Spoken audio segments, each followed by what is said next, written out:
This podcast is sponsored in part by Benjamin Hart. That's me! And yours truly, Zach Arnold. And by participation from listeners like you. So let's tune in to another episode of IPC. IPC. IPC. IPC. IPC. IPC. IPC. IPC. IPC. The Intergalactic Peace Coalition Podcast. All the galaxies. All for you.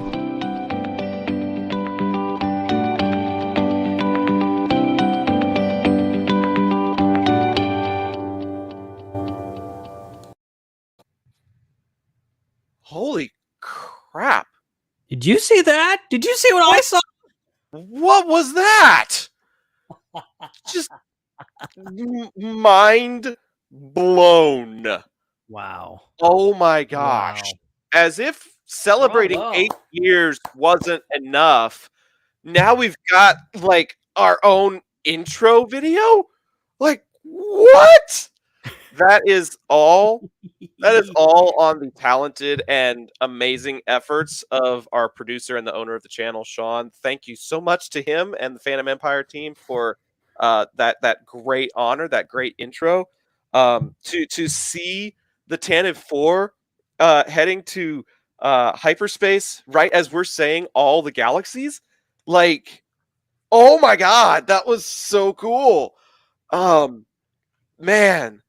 I was gonna let you lead, but I'm sorry, my mind is just blown. Like I was gonna let you do the whole. A lot to take in. It's a lot to He's take back. Welcome back. But yeah, I'm just making a name for myself, like right here, right now. Like screw it. Hey everybody, I'm back, and I'm so excited to have this be the episode that I'm back for because, dude, I know that I've been doing a lot of baseball and football stuff, and career oriented stuff, but looking back at all that we have accomplished in the last Crazy. 8 years is just mind blowing. So I'm glad that we've gotten this far, and I'm really, really excited to be celebrating with everybody tonight. Well, Ed, it's good to have you back, my friend. It's been far too long. And yeah, this is a hell of an occasion to have. We had that great intro. Thanks to our producer Sean for making that happen. That was amazing. You did not expect that at all. He's like, "Oh, we got a surprise for you," and then it just pops up. I'm like, and then that just happens. I was like, "What on earth?" Oh, okay, yeah, amazing stuff. What a way to celebrate 8 years. And yeah, so we will be celebrating our 8th anniversary tonight. And also talking a little Moon Knight because that recently came out. Mhm. And it was even better than I thought it would be. To be honest, it really surprised me as a series. So very much interested into getting into that show. Mhm. And I will also mention right off the top of the thing, we will have an episode devoted exclusively to Multiverse of Madness. Doctor Strange in the Multiverse of Madness is going to be coming up as soon as I can get it edited and up on thing. It's an audio only episode. You won't be seeing it on YouTube. So just go to your podcatchers, wherever IPC Podcast can be found, and you can check that out. It's a lot of fun. And we're going to have a lot of time talking about that movie. But tonight, it is a big celebration. It is so big because the show notes you sent me said this was for episode 347. Now, I know that I've missed quite a few of those lately, but the fact that this show has endured for 8 years and 347 episodes is just unreal. And so I'm seeing a lot of congratulations in the chat. Melissa, 8 years, woohoo, awesome. Kenny Crayley, been with us pretty much since year one. Happy 8-year anniversary to IPC. We appreciate all those people that have been with us from day one and all the people that joined us when we joined Phantom Empire a year ago. It was our 7th anniversary when we talked about the Bad Batch and celebrated 7 years that we first joined up with Phantom Empire. So we've been here on YouTube with these guys for a whole year now. Appreciate them putting up with us as long as they have and given us, another platform to be able to broadcast from. It's always it's always a really fun time and really exciting. And a 8th anniversary special just makes it even more special, even more exciting. Did you see that I got the swag on tonight? I went and pulled out my old baseball shirt. It's got the black sleeves with the white, so it's really messing with the white balance on the video here. But if you want this shirt, you can get it at tpublic.com/user/IPC podcast. We'll probably go ahead and put that in the chat for those of you that want your own IPC swag. During COVID, they actually rolled out masks, and I ended up getting an IPC cloth mask. I've got an IPC hoodie. I've got IPC stickers. Like, it's really cool, the stuff that you can find and customize over there. You can even get phone cases for like certain iPhone and Android phones. So go check that out when you have the opportunity. Steven says 8 years is unbelievable. I know. I can't believe that this dude next to me has put up with me for 8 years. Ben, how in the hell do you do that? Well, I kind of have the same question for you, because I just don't know how you put up with this for 8 years. How did we put up with each other for 8 years? How do we make this happen? I don't know. I'm just glad we're still here, and we're making this happen, and we're gonna continue to make this happen as long as we can until we die, probably. Okay, we haven't been able to manage a weekly show for a while now. We've been cutting it back to 2 weeks just to keep it going. And I want to keep that going for as long as possible. Okay, I want to die on air. Okay, I just want to be like, yes, Star Wars Episode 27 was kind of trash. Oh, what if we got a movie about Alden Ehrenreich, and we just call it, Duo, a solo introspective or something like that? I don't know. But like, dude, there are so many things, so many topics that we have talked about on this show. And Steven's in the chat saying, back in my day, we petitioned for the show reel cuts. Oh man. Those were the days. Those were the days. Now you get the audio and the video is the show reel cut. That's it. This is what you get. And what's funny is the show reel cut would have like bathroom breaks. It would be like an hour 40 into our 3 hour long discussion and be like, okay, I've had too much water, so I'm gonna go to the bathroom real quick. We'll be back in 8 minutes and just trim it for the people listening on Podbean. So an awful lot of editing back there I had to do. To get those in ship shape. My workload is much lighter now. I knocked an episode out in a day the other day. The Peacemaker episode, I just knocked it out like a couple hours. It was great. That's so fun, man. And I'm glad that you guys had some really great discussions while I was away. Like I got to see some of the topics and tune into the conversations a little bit here and there when I was finishing up with some of my baseball games and stuff. And so I'm really glad that you got to do the things that you got to do, but I'm really glad to be back because this summer is going to be like a fantastic summer for movies and TV. Like I saw on Twitter yesterday that there are some episodes of Stranger Things that are going to be longer than some movies. So like we are getting a whole lot of Stranger Things content. Jurassic World Dominion is coming out this summer. Thor Love and Thunder is coming out this summer. There's just a lot of stuff to look forward to. And that is why you've got a special Multiverse of Madness episode coming your way that's going to be, a separate discussion from what we're talking about tonight, because we wanted to talk about it, but we didn't want to wait a month or two before we finally got around to talking about it. Right. So we compromised and decided to do like a bonus episode, and that will be coming your way soon. Melissa in the chat says, Ben, your shelf is all Star Wars. Did you know that? Is that news to you? What? Who put that there? You did over the course of the last like 25 years, I would think. I don't know if you noticed, but that shelf right there is all Boba Fett. Okay, every bit of that is Boba Fett. I don't know if that's just a Boba Fett shelf. It was for the book of Boba Fett. I actually haven't properly like switched it out. I should I should switch it out for Kenobi, but I actually don't know if I have that much Kenobi stuff. It took me a lot to find all that Boba Fett merch in my entire house. It was a lot. I don't get super character specific with my collecting, but anyway. I tried to be that way with certain characters like Mace Windu, but it didn't work out the way that I thought it was going to. So Well, I mean, it does get a bit awkward. I'm getting in that way with a certain character because I have let's see here. I have this. You can see that. It's a card thing. I have this. Oh wow! I have this. See, this only And works. then- This only works, Ben, when people are watching the video. Because if they're tuning in on Podbean, it's like I have this, I have this, Yeah, well, and you'll have nobody to knows find what it. they're And I talking have about. this. For those of you that are tuning in after the You fact, missed a lot if you're not watching on he YouTube. showed off a whole bunch of different Grogu stuff. And didn't Mondo and I give you a Grogu shirt for Christmas? You did. You did. I think we Where is did. that thing? Like, I didn't even know I'm that that was sad I'm part not of, wearing it right now. I didn't know that that was part of your obsession when we got it. It was just like, oh, hey, this is screaming Ben to me, so let's get it. Yeah, naturally.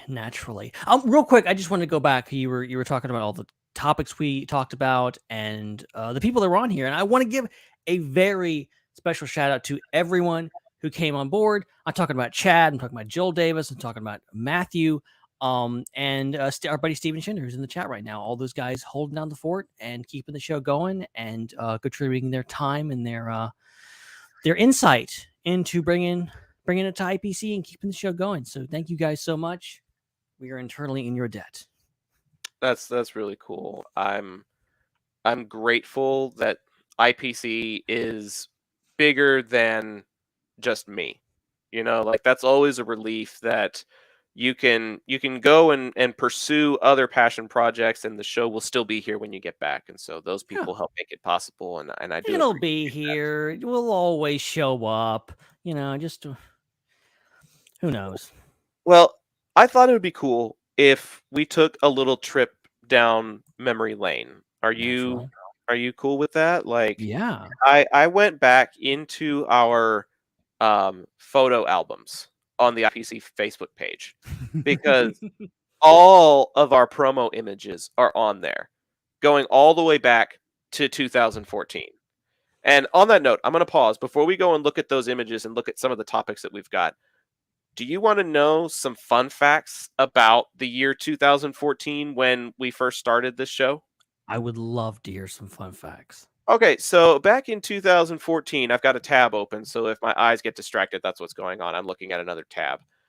Back in 2014, the United States administration was under the leadership of Barack Obama. And in the news, the state of Oregon had banned smoking in vehicles when children are present. Merrill Davis and Charlie White won the Olympic gold for Team USA in couples ice dancing. Microsoft had officially discontinued the Windows XP operation program. Breaking Bad had won a Primetime Emmy for Outstanding Drama Series. And Amazon purchased Twitch for $970 million. I didn't even know Amazon owned Twitch. Wow. Okay.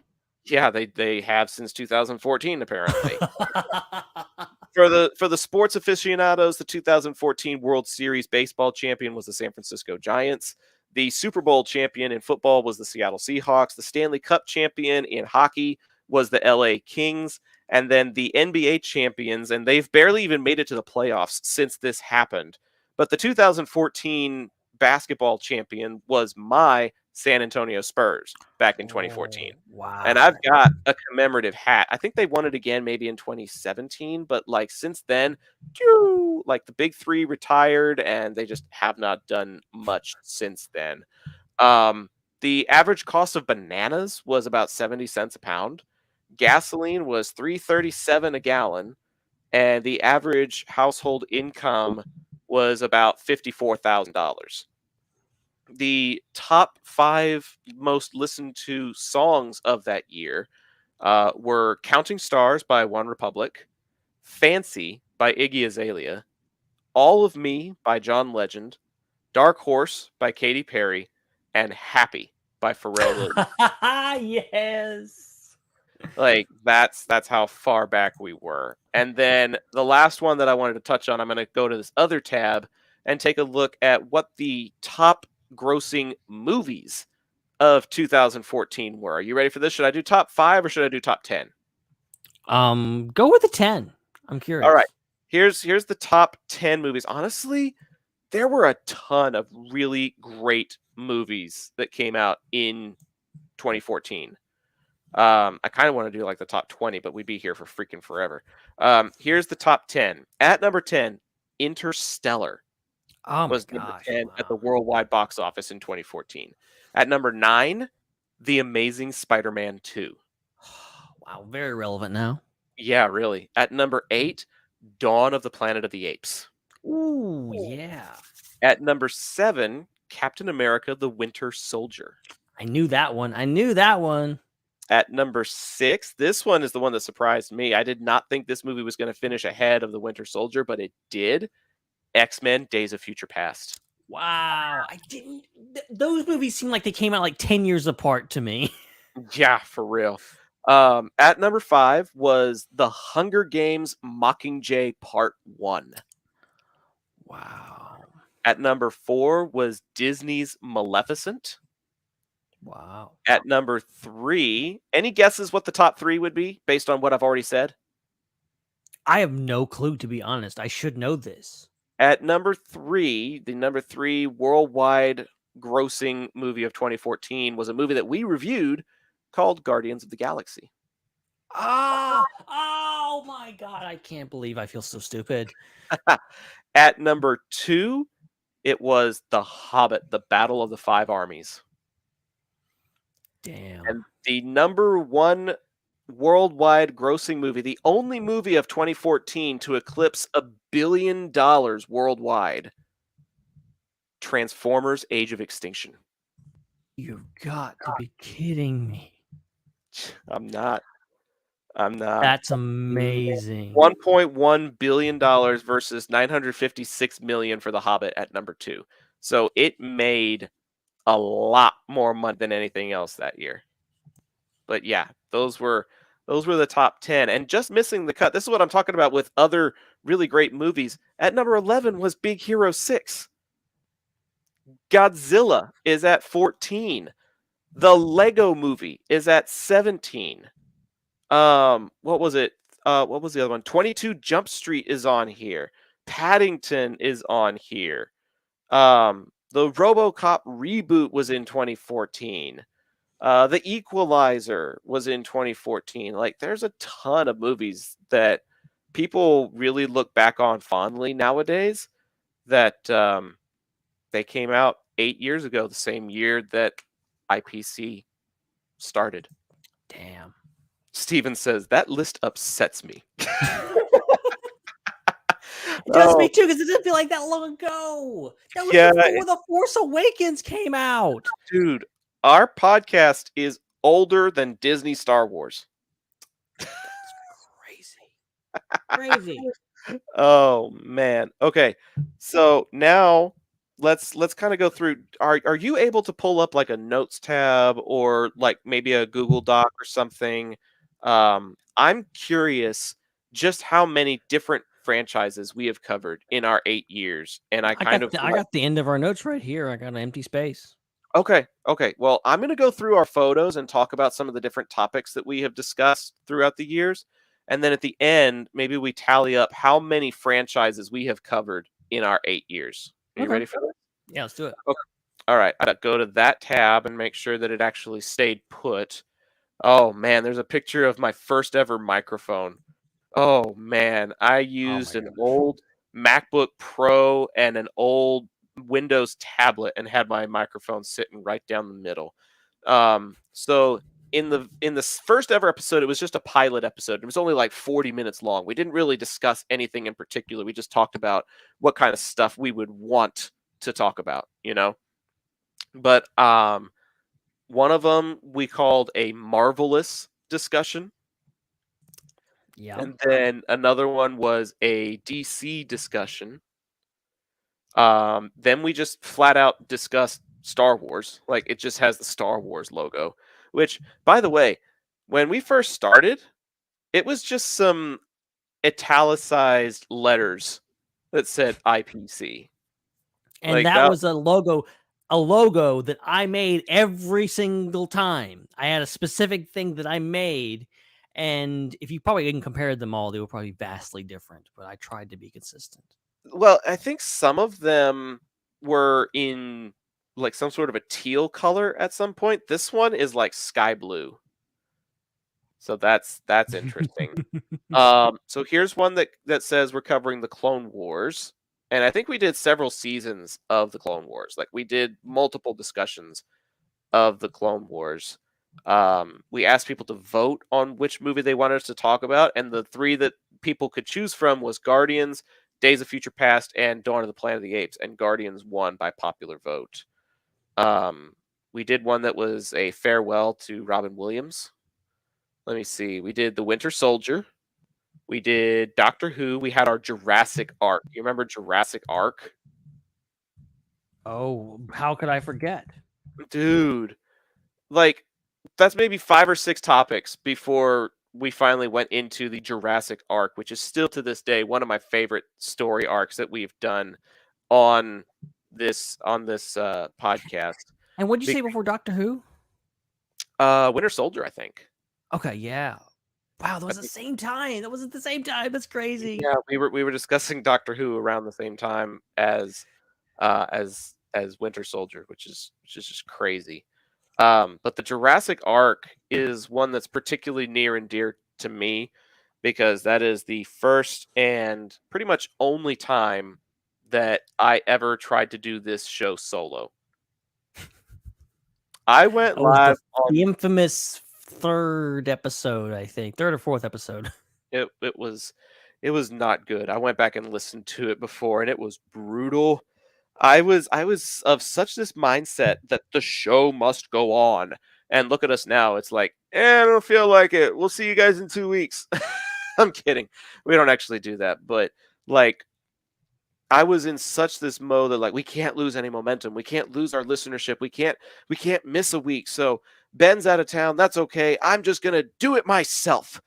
And I went on there and started reading excerpts from the 2 books of the original Jurassic Park and The Lost World by Michael Crichton. And I had to like stop for water all the time. And there were like these weird, awkward pauses where I think part of me was like wishing you were there at those moments. Cause I'm like, oh, this will be a really good time for Ben to chime in. It's hard to just keep talking. It's hard to just like talk and be the only person talking because you're especially when you're so used to, when you stop talking, someone else picks up the pace. Right. And this was like within the first few months of me ever doing any kind of podcasting period whatsoever. So I didn't have a whole lot of confidence behind the microphone yet. And I didn't really know what the heck I was doing yet. And it shows in that episode. And it's famous, but also infamous for both of those reasons. Steven says, whenever I've podcasted on my own, it's always felt awkward. It's just, there's something different. There's something very different about podcasting on your own. I personally feel like podcasting is a communal act. It's something that you're supposed to do with a community. You can do it in person, but you can also do it virtually, like you and I have done for so long. Like, you live in Mississippi, which is like a 9-10 hour drive away from the Dallas, Texas area. And yet you and I have regularly made it to do this show for so long. And I think the community aspect of podcasting is one of my favorite things about this show and podcasting in general. Oh yeah. That is the thing. That's the thing that just makes this all so great. Sorry, I thought you were going to go on a little bit more. I had to take a drink there.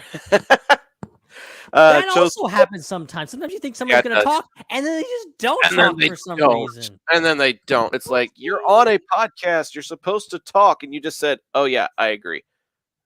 A little more than that, please. Let me see. Chosen Nightwolf in the chat. Happy anniversary, IPC. How time flies. Hard to believe it's been 8 years. Dude, I was still in community college when I started this podcast with you. And back in December, I got my master's degree. So that is how long this show has been going on. It's gone on from just freshly graduated high school to done with college. Like, this show has seen us through a ton of life experiences, and it's crazy how much we have bonded since then. Okay, I'm going to continue. Are you ready for more topics? Let's do it. I see one for the Arrow. I see one for Rebels. I see one for Agents of S.H.I.E.L.D. Wow, we've got like 2, 3, 4 promos for the Arrow. Screenshots of Jurassic World when the trailer first came out. Another Doctor Who episode. And then we did the holiday special and the year in review. And then we did our very first year preview, like the 2015 preview of what stuff is to come. And it was stuff like, let me see, I see Hulkbuster in this promo image. I see Owen Grady. I see Agent Carter. And I see the Millennium Falcon. So we had a lot to look forward to in 2015. Let me see. So much. Oh, man. The 100. Man, we talked that show up for so freaking long. I wonder how many people actually took our advice and actually watched the 100, though.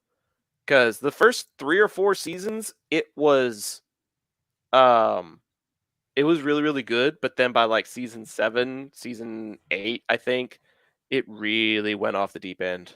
And it really was not good. And you can tell by how often we talked about it afterwards, which was not that much. Like, we just did not cover it all that much afterwards. Some screenshots from Jurassic World, pictures from me at Comic-Con. Man, that was my first ever Comic-Con, and I saw Olaf holding a lightsaber. As you do. Like, that's just the kind of stuff you see at Comic-Con. Looks like there's some Indiana Jones discussions that we had in here. Yes. I see Raiders, I see Temple of Doom, and I see Last Crusade. I don't see Crystal Skull on here, though. We talked about that one, though, did we not?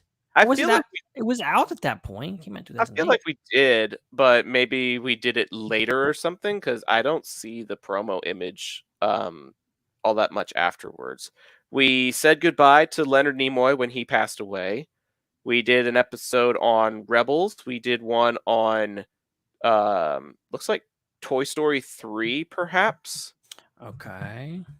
There's another one for the 100. There's a lot of Force Awakens screenshots. We posted basically every screenshot from the first Force Awakens trailer.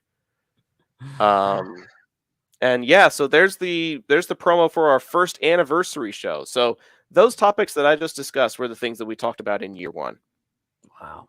Let me see. Year 2, we talked about Age of Ultron. We talked about Daredevil. We talked about Rebels again. We talked about The Flash. I think that's our first time talking about The Flash, wasn't it? Probably. Might have been. We did a San Diego Comic-Con recap. We did a Man of Steel discussion. We did a Disney D23 discussion. And then it looks like we did the Batman series. Batman Begins, Dark Knight, and Dark Knight Rises. Man, I don't even remember doing this, but apparently we did an episode talking about Fear the Walking Dead. Do you even remember doing that episode? I remember that because for some reason, I have no idea why, I watched the entire first season of that show. I was just like, I haven't seen The Walking Dead, but I'll watch this show because it's coming out. I watched the whole first season, and we're like, yeah, we'll do an episode on it. It was Don't like know what possessed me to do that. It was only like 6 or 8 episodes, right? Like it wasn't super long. It was like 8 to 10 episodes at most. Did you know that it's in like season 6 or season 7 now? Like that show is still going. Like completely changed too. Like all the original characters are like dead or something. Yeah, pretty much from what I've heard. Yeah. And a couple of seasons, believe it or not, are actually set in Texas. I found that out. Oh, okay. Makes sense. Because there's a minor league baseball stadium just outside of Austin where they basically in the show turned the baseball stadium into a small town because it's got those really high fences for when you hit home runs and stuff, and the concourse was gated off so that nothing could get through the gates, and they basically converted a minor league ballpark into a haven. And I was like, that's really clever, actually. So now I kind of want to watch it just to see the stuff that was said in Texas, because I feel like at one point, maybe even on that episode, we talked about, oh yeah, nobody's ever going to be brave enough to show anything in the deep south like Texas or Mississippi because everybody's got guns down here and they're just going to shoot the zombies and kill them off. And so the fact that they actually tried it, I'm actually kind of impressed by that.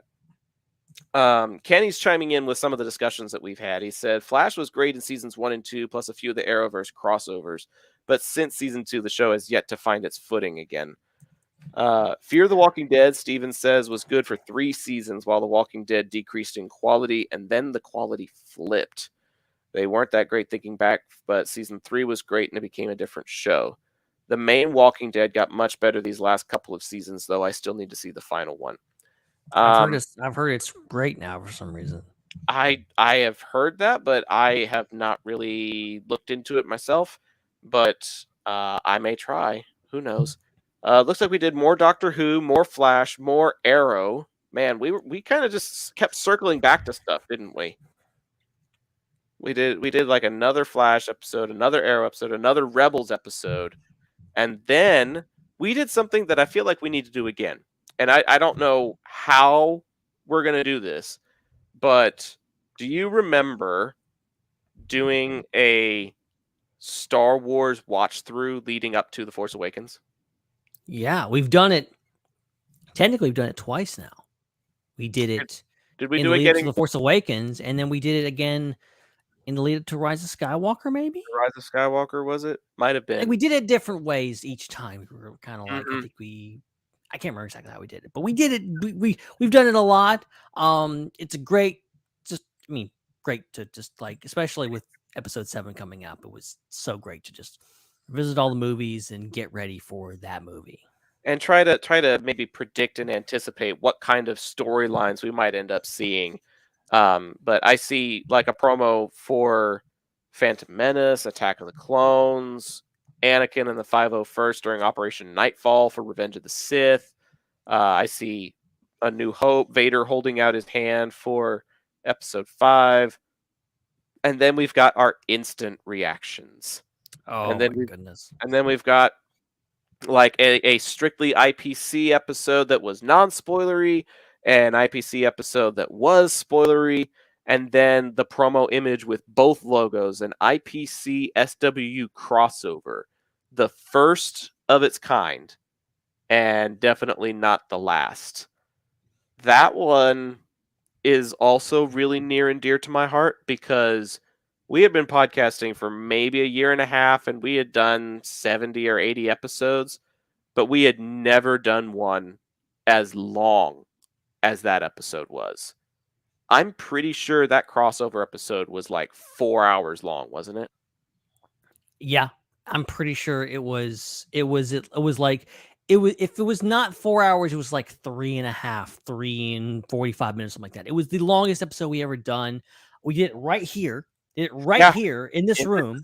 Yep. And it was amazing. Like I'd love to go back and like listen to that because it was one of the best podcasts we've ever done. One of the most fun we've ever done. You know, I kind of want to go back and listen to it also to see if any of our predictions came true. Because like I think there was a segment where we started predicting, what's going to happen to Rey, what's going to happen to Kylo Ren, what's going to happen to Finn. I think we tried to make predictions for the rest of the series, and I'm really curious. And not to get into it, but that was the whole thing with The Force Awakens. It kind of gave us more questions than it answered. probably set the next two movies up for failure because there was so many questions to answer, and then it went places. Okay, guys, it just went places, and some of them we did not expect. But yeah, I would love to hear like our virgin minds of just seeing that movie and where we thought it was going to go after that. Hey, fun fact, I just saw this in the chat. The first Star Wars watch through was when Shinder first got into listening to IPC. That is So crazy. that was Makes sense though. That was in 2015. Well, yeah, because there was a lot of cross promotion happening with the SWU. It's like, oh, these guys are over here talking about Star Wars, and it's a guy from the Star Wars podcast. So go give it a listen. And people did. So that's pretty cool. Okay. I'm going to pause here because this is the end of 2015. I feel like I've been talking a lot, Ben. I want to give the floor to you. In those first 2 years, 2014, 2015, what memories do you have? And like what stuff was like some of your favorite stuff to talk about in those early formative years? And what do you feel like you've learned since then? Oh yeah, I mean, I've learned a ton. Learned a ton about podcasting and how this all works, and editing, and so many things. And learned to love it for one. But also just all the things that we discussed early on and stuff that there was things that I was into myself. Obviously, I was getting into with Marvel and DC. Star Wars was kicking off. It was in that kind of area after the Disney sale, before the release of the sequel films, when it was like this anticipation of like, oh, stuff's coming, stuff's happening, Star Wars is back.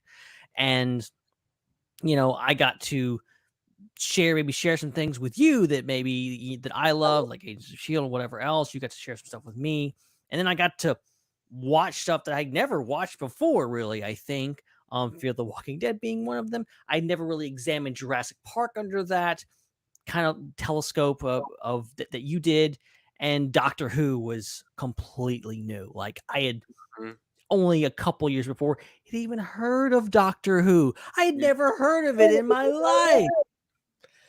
And they were introducing new characters, and I think there was an episode of Doctor Who that also had a dinosaur in it, and we were just fresh off of our Jurassic Ark discussion. And so like we wanted to talk about, fandom plus dinosaurs. Like it sounded like a great combination, and then it turned out to be like an average episode, below average episode. And after a while we kind of trailed off of it. But I agree that I think within those first couple of years there, I realized that it was going to be great for us as hosts. It was going to be great for us as communicators. And like you said, learning how to do things behind the scenes, and setting up social media pages, and learning what works and what doesn't work, and that kind of thing. Like we have gone through a lot of trial and error, I feel like, but we've also grown a whole lot. And I think we've become better people because of it. And I don't mean to say that as like a humble brag, but like genuinely podcasting helps you with scheduling, with time management, with conflict resolution, with communicating with people in a regular and consistent manner, coming up with topics of conversation, keeping conversations going. There's a lot of things that podcasting can do that are very pertinent to real life. And I feel like it's helped make us better communicators and just better people in general. Yeah, podcasting is a thing where nobody that gets into this is good when they start. It's a learning experience. The more you do it, you'll at least get okay at it. I'm not saying that anybody is going to become a world-class communicator, you're looking at one that's definitely not that. But you're also looking at another guy right next to me who I know you've come a long way, and you're looking at this as a career, and you're damn good at it. If I may brag on you for a second. I think it affects people in different ways. I've just learned how to put a sentence together a little bit better than I used to. And I lost my really southern drawl accent, kind of. So, Oh, yeah, same. That's the other thing. Like those first 5 episodes, I'm sounding like I just came out of the outhouse and just started walking my way up from the steel mill. Like I just had a whole bunch of moonshine whiskey and then I just hopped on in front of this here dang microphone. Like, oh my gosh. it's funny how us getting together, we're both born and live in the South, somehow talking at each other's faces, like cancel our accents out somehow. Well, okay, in fairness, my mom is a linguistics major and she's fluent in both English and Spanish. So I feel like she probably helped with my communication ability just a bit there because I not only had to pronounce things properly, I had to pronounce things properly in 2 languages. So I That's feel like big. that probably helped a little bit, but um, I don't know, dude. I feel like it's just the comfort level and the evolutionary process of a podcast too that helps you develop yourself as a communicator. Because for a while, maybe we both spoke in a southern accent because the other one spoke in a southern accent, and there's a theory out there called communication accommodation theory. I learned this in college, where you basically try to accommodate somebody else's communication style by finding a way to emulate it without it sounding like mimicry. So Okay. if somebody's got a very heavy accent, maybe you don't speak exactly the same way that you always do, and your voice kind of draws a little bit to the way that they sound, so that there's some comfort in the conversation. They feel a little more comfortable talking to you because even though you made just the slightest adjustment, you sound a little bit more like them. You are accommodating their communication style by trying to match it with your own. And so I feel like both of us carried that southern accent for a long time because the other one had a southern accent and we wanted to like accommodate each other's communication styles. But as we've grown and we've communicated with other people, obviously you've got the SWU podcast. I've been on several different podcasts with my buddy Sean, who hosts this channel here at Fandom Empire.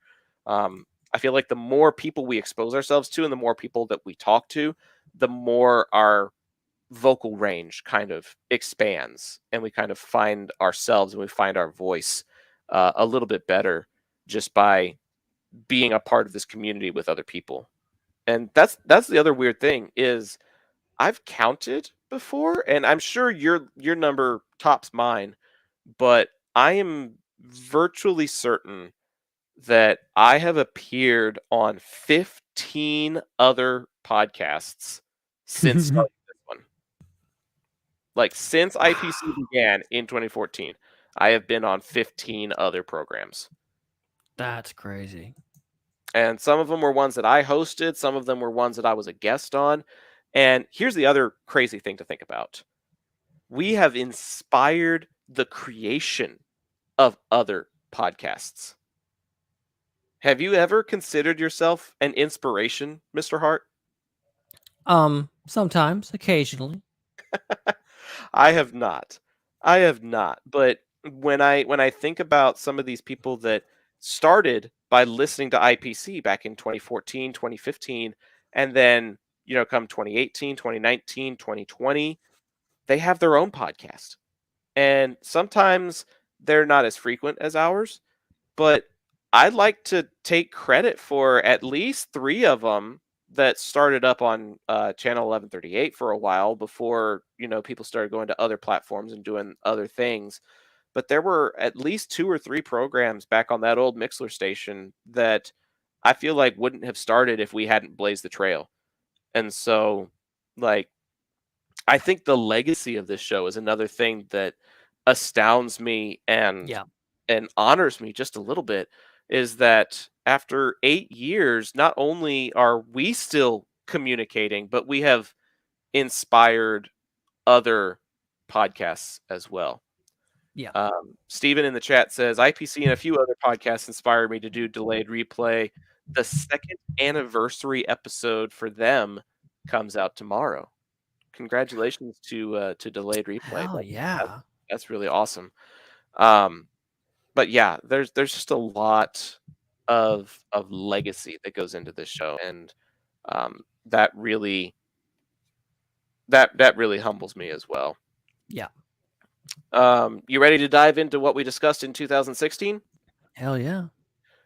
In 2016, we did our preview of what things to expect, which included things like Rogue One, Batman v Superman, Deadpool, and it looks like Civil War. That's in the preview image for 2016. But one of the first episodes we discussed was the first episode of Firefly.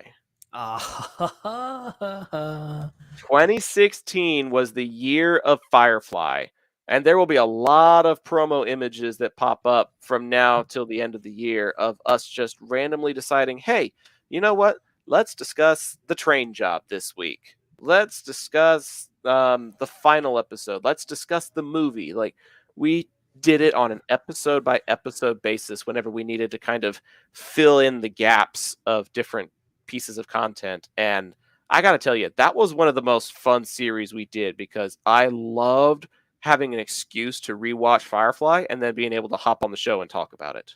It was great. That was probably some of my favorite memories of the show is that era of episodes.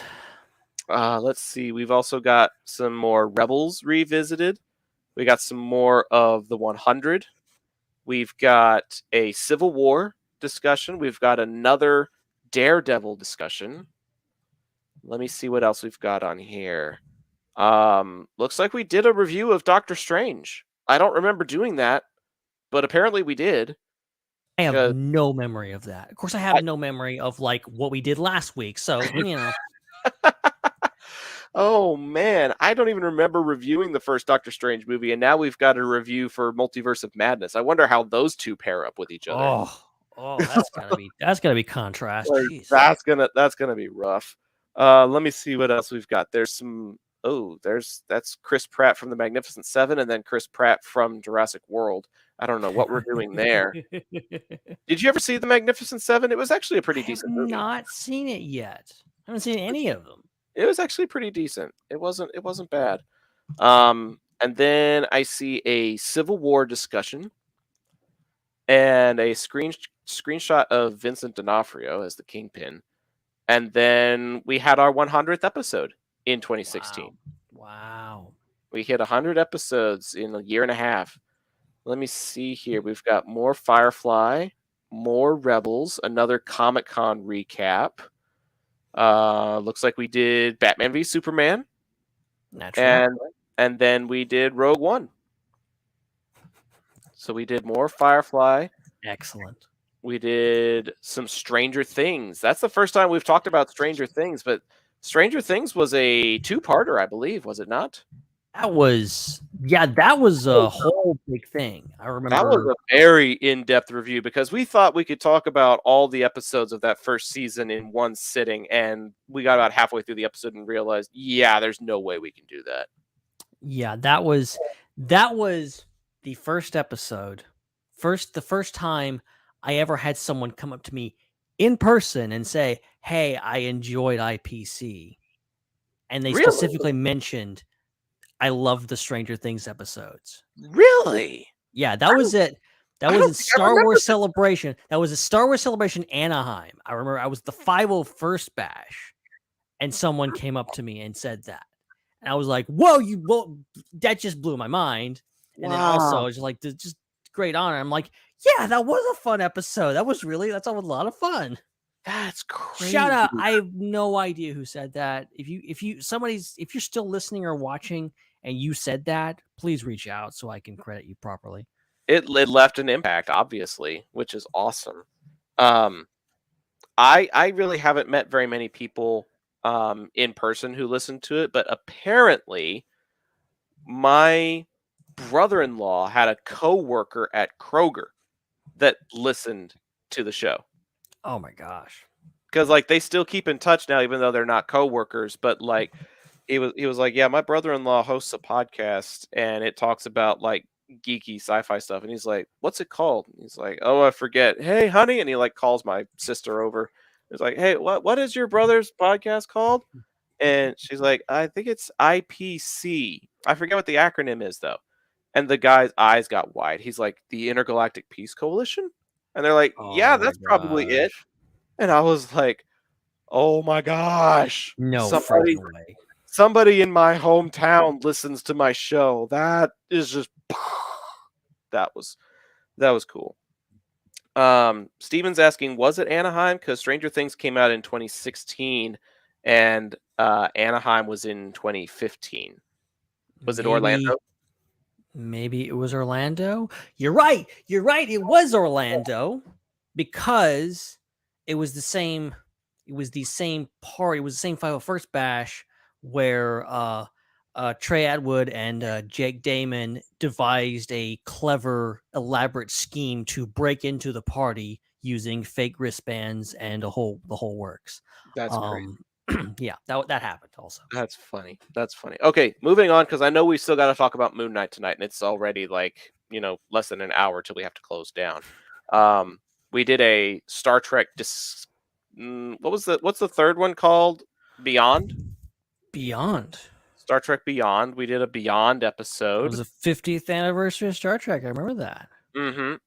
We did a more Rebels discussion. We did a fall preview discussion. We did the Suicide Squad, the Will Smith Suicide Squad movie. Oh, the legendary Suicide Squad. The legendary Suicide Squad. And then we did... What is this, a Suicide Squad? Was it some kind of Suicide Squad? It was some kind of Suicide Squad. And then history was made. November 10th, 2016. Does that date have any significance for you, Ben? Oh, God. See, I'm going to feel stupid when you say it. November 10th, 2016 was the very first time we talked about anything pertaining to top 5. Oh, that's where it happened. That's where it all started. We just had this crazy idea of let's talk about our top 5. What was the first top 5? Top 5 movies Never Say No To? Yep, it was Never Say No To. And then it had such rousing success that our very next episode was, what are your 5 favorite TV shows? I love that, like, now we don't do them very often. But, like, back then we, like, did one and we had, like, a huge, like, just people came out of the woodwork. We're like, we got to do this again. Do another one. We got to channel that momentum. We got to harness that energy. Oh, they like that. Do another one. Another one. Oh, you like that, do you? Well, guess what? I'm going to do it even harder. I don't know. I mean, we're good businessmen. We find something that sells, we sell it some more. Yep. And then we decided that instead of doing a yearly preview, we're going to do our 5 most anticipated movies of 2017. So I think we did 3 top 5s in like a month, basically. And then we did our Rogue One discussion. We did top 5 1v1 fights. 1v1 fights. I remember that one. We did top 5 villains. And then we did top 5 heroes, because we're all about evenness at that point. Okay, time for some more history. February 9th, 2017 was the first... No, it wasn't. Top 5 villains, I think, was the first one. Yeah, okay. Our top 5 villains promo on January 27th, 2017 was the first time we used our IPC Planet logo. Really? That little logo right over there. That one in the bottom corner down there. We unveiled it around, I want to say January 2016, 2017. And then we started incorporating it into our promos around early 2017. Wow. Let's see. We did a Super Bowl recap. We did another discussion of the 100. And then here's one that I forgot we did, but it's a good one. Who are your top 5 duos? I bet that was one that you came up with. I bet. I'll take it. I'll take credit for that one. I bet. I'm pretty sure because I just like Think thinking of it. about duos like that, and Think of it like Woody and Buzz, Han and Chewie, so Kirk and many. Spock, Timon and Pumbaa. Like, there's so many great characters that you can't really have one without the other. That was And a see, really I would be cool- curious to know what the lists are, and also the fact that I have no recollection of my list or your list or anybody's list. We could Yeah. do that episode over again. It would be Yeah. completely fresh and probably have different picks. I probably would pick different picks based on like the new content that I've watched now. Probably. It's like there's a lot of new duos. You could Mhm. Doctor Strange and America Chavez. That would be that's a good one. That's a duo. Yep. I would probably also do like Rocket Raccoon and Groot now or something maybe. Yeah. Like, there's a lot more Oh, out there. The biggest one of all, Din and Grogu. Come on now. How about that duo? Yeah, you can't have one without the other. They tried and it didn't work. Imagine how confused people watching season 3 of Mando are going to be if they didn't watch the Book of Boba Fett. Like, imagine you're watching Disney Plus like 5 years from now. You get to the end of season 2. It's all this. It's this. You're crying because he's taken, and then it's like auto plays the next episode. Mhm. It's with him again. It's like, what happened? Like, what was that? What happened there? Yeah. That was a fun one. And then we did episodes and then episode arcs from the Clone Wars. What are I your remember this. what are your favorite individual episodes, and then what are your favorite episode arcs from the Clone Wars? Oh my. Do you remember doing an Iron Fist discussion? I do. I actually do remember discussing Iron Fist. Because I 'Cause- don't. Because Like, it was all the rage. It was getting all the hate. but Everybody loved to hate Iron Fist. but people were raging about how much it sucked. Like, they weren't raging about how awesome it was. They were raging about how terrible it was.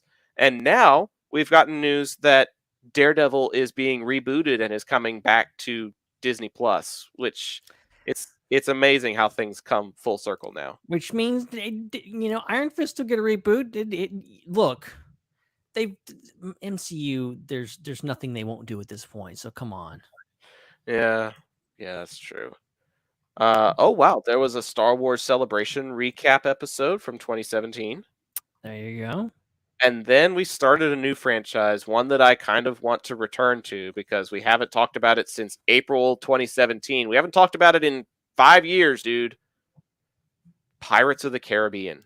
Oh, some of my favorites. Dude. Some of my favorite discussions, because that was my first time going through those movies. Dude, Curse of the Black Pearl is still like one of my all-time favorites. It is so timeless. It is so good. But we did like all of the Pirates discussions. I see Dead Man's Chest. I see At World's End. I see our 3-year celebration happening in the middle of all of that. What is this? Guardians 2. Okay, there's a Guardians 2 discussion. There you go. There's Pirates 4. Oh, wow. And then here we've got the IPC logo looking like the McDonald's logo in this alternating red and yellow. And it's an AMA. We did our first ever AMA not long after celebrating 3 years. That's cool. Which, by the way, if you want to send us questions in the chat, please feel free. We're monitoring them.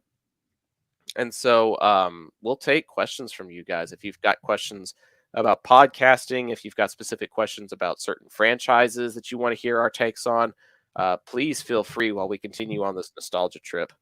Let me see. There's the 5th Pirates movie. So we did do all 5 Pirates movies, and then we transitioned into the Planet of the Apes franchise. That was also that's one that I genuinely have so much fond memories of. Oh yeah. of watching and discussing those movies. The original Planet of the Apes, and then Rise and Dawn, and then what is this? I think it's Spider-Man: Homecoming. Yep. Okay. Homecoming. We took a break from the Apes movies and did Homecoming, and then went back to it and did War for the Planet of the Apes. And then let me see. We did our top 5 Marvel characters. Then we did Jessica Jones, Luke Cage, and the Defenders back to back to back. There you go. And then I guess we're gonna have to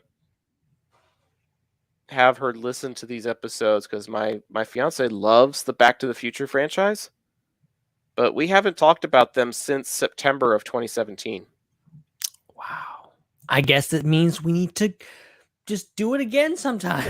I guess so, because looking back, it's like the Back to the Future movies were back to back, and then we did Wonder Woman.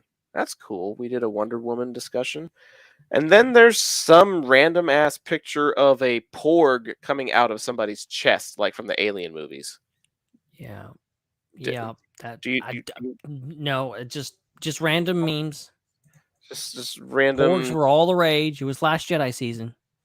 It was October of 2017, and everybody was jumping on that bandwagon. Oh man.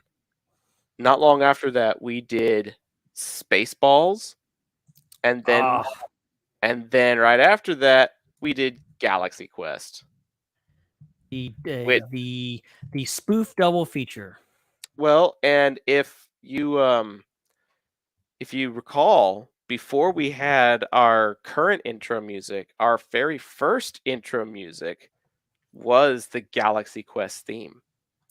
Classic. For like the first several years of our podcast, we were introducing ourselves on top of the Galaxy Quest theme. And because we weren't monetizing back then, we kind of used it under fair use type of deal. But it was very, very sketchy, and we probably could have been sued for that. But luckily we weren't. Let me see. Chosen Nightwolf, that's our friend George. What was your favorite podcasting moment on air? I've got an answer. Do you have an answer? That's a hard question. I've got like 2 or 3. Should I tell you one of them and maybe it'll jog? Yeah, go ahead. Go ahead. 3 words for you. Intergalactic Peace Jelly. Oh no. Oh no. Oh. I don't know if that's the best or the worst. I remember that their most listened to track at the time was a song called Teenage Mutant Ninja Turtleneck.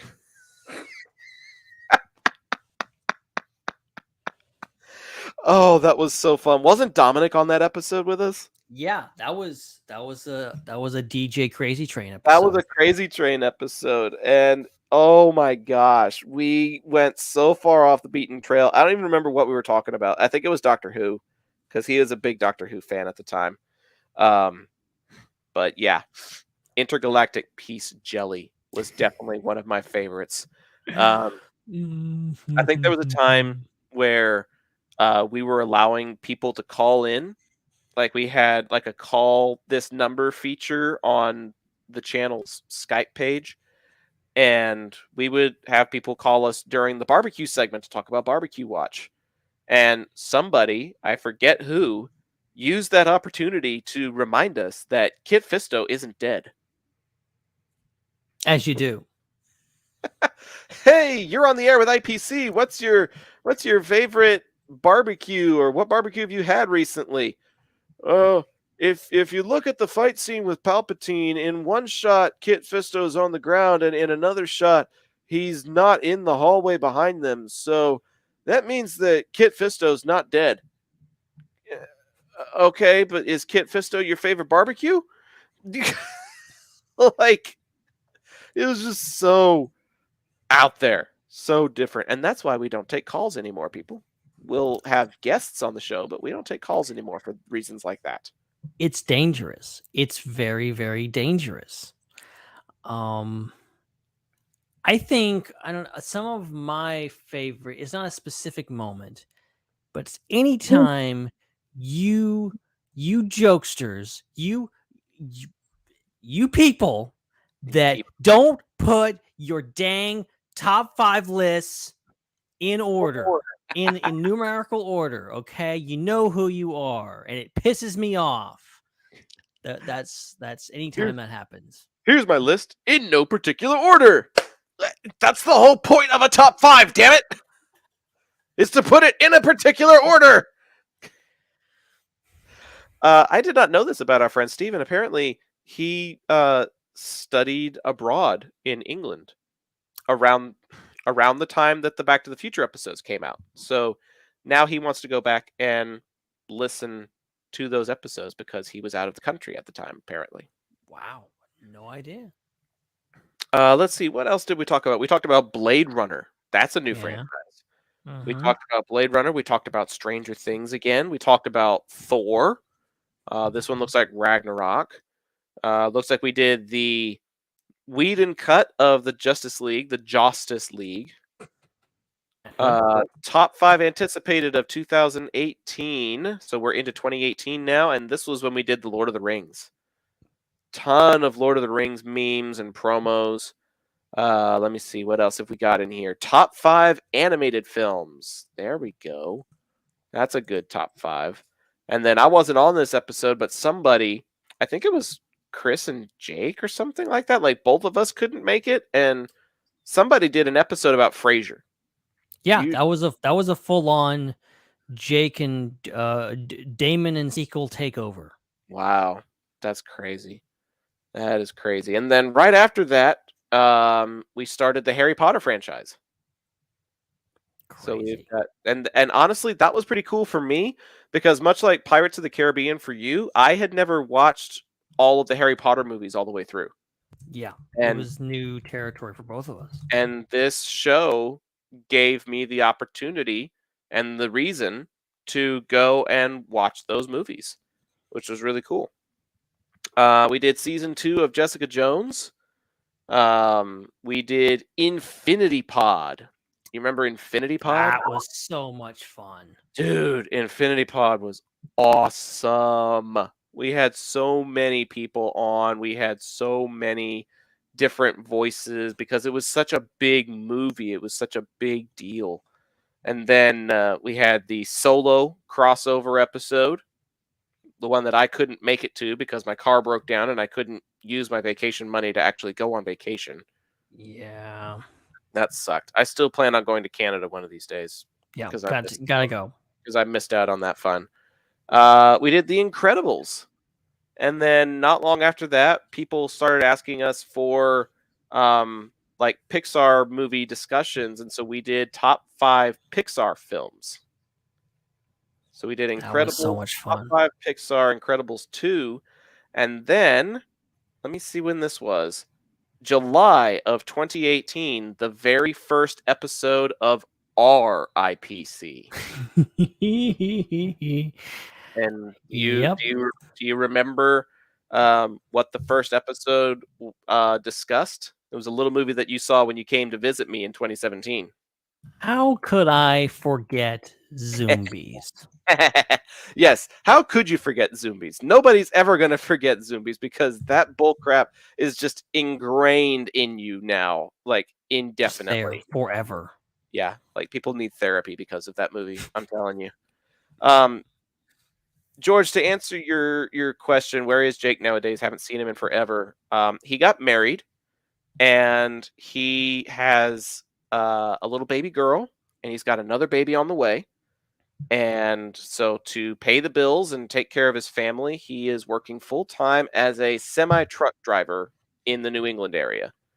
I've seen him driving around New York before. I've seen him up in like the Vermont, New Hampshire area, but he's based out of Pennsylvania, so he does a lot of driving like in the New Jersey, Pennsylvania area too. So he's just a full-time driver and doesn't have a whole lot of time for podcasting because he's got a family now. So I totally respect the decisions, obviously, but like you, I miss him because having the three of us on the show together was always like peak podcasting, I feel like. Yeah, that was some of my favorite moments of the show was that. Yeah, it was really good. It was really good. Okay, moving along, because I know we got other stuff to talk about. There's another Comic-Con recap. We did Ant-Man and the Wasp. We did Finding Nemo and Monsters, Inc. Let's see, more Harry Potter. Ooh, we did top 5 John Williams tracks. That What? was great. I don't know why my Google device is talking to me right now. I apologize for that. That's awkward. But I loved getting to pick different pieces of John Williams's work and say, this is like my number one composition of his all time. Like, that was probably one of my favorite episodes, because I'm pretty sure we had Dominic on it and he was able to play some of those excerpts for us, wasn't he? That made it all the better. It just enhanced the experience, yeah. Then we moved into the Hobbit franchise, and we did some of the Hobbit movies, and then we transitioned back to Harry Potter and did Fantastic Beasts. Let me see. In the middle of all that, we did a Halloween episode on the Nightmare Before Christmas. Nightmare Before Christmas. Nightmare Before Christmas on November 4th of 2018. So that was a fun one. We did top 5 holiday films. We did Spider-Man Into the Spider-Verse. And then we did our first live commentary of the 2012 Avengers movie. Yeah. That was fun. That was a fun one. Like, we don't really we don't have enough episodes to be able to just be like, hey, let's dedicate this one to just being a commentary film anymore. Like, I wish we had the time for that, but we just don't. Let me see. Another Super Bowl recap. The Lego movie. We did Lego movie 1 and 2, it looks like. Yeah, as the new one was coming out, I think. And it looks like we did another. There's some more Star Wars rewatches going on here. I think these were like more staggered. I think we did them like all year long, maybe.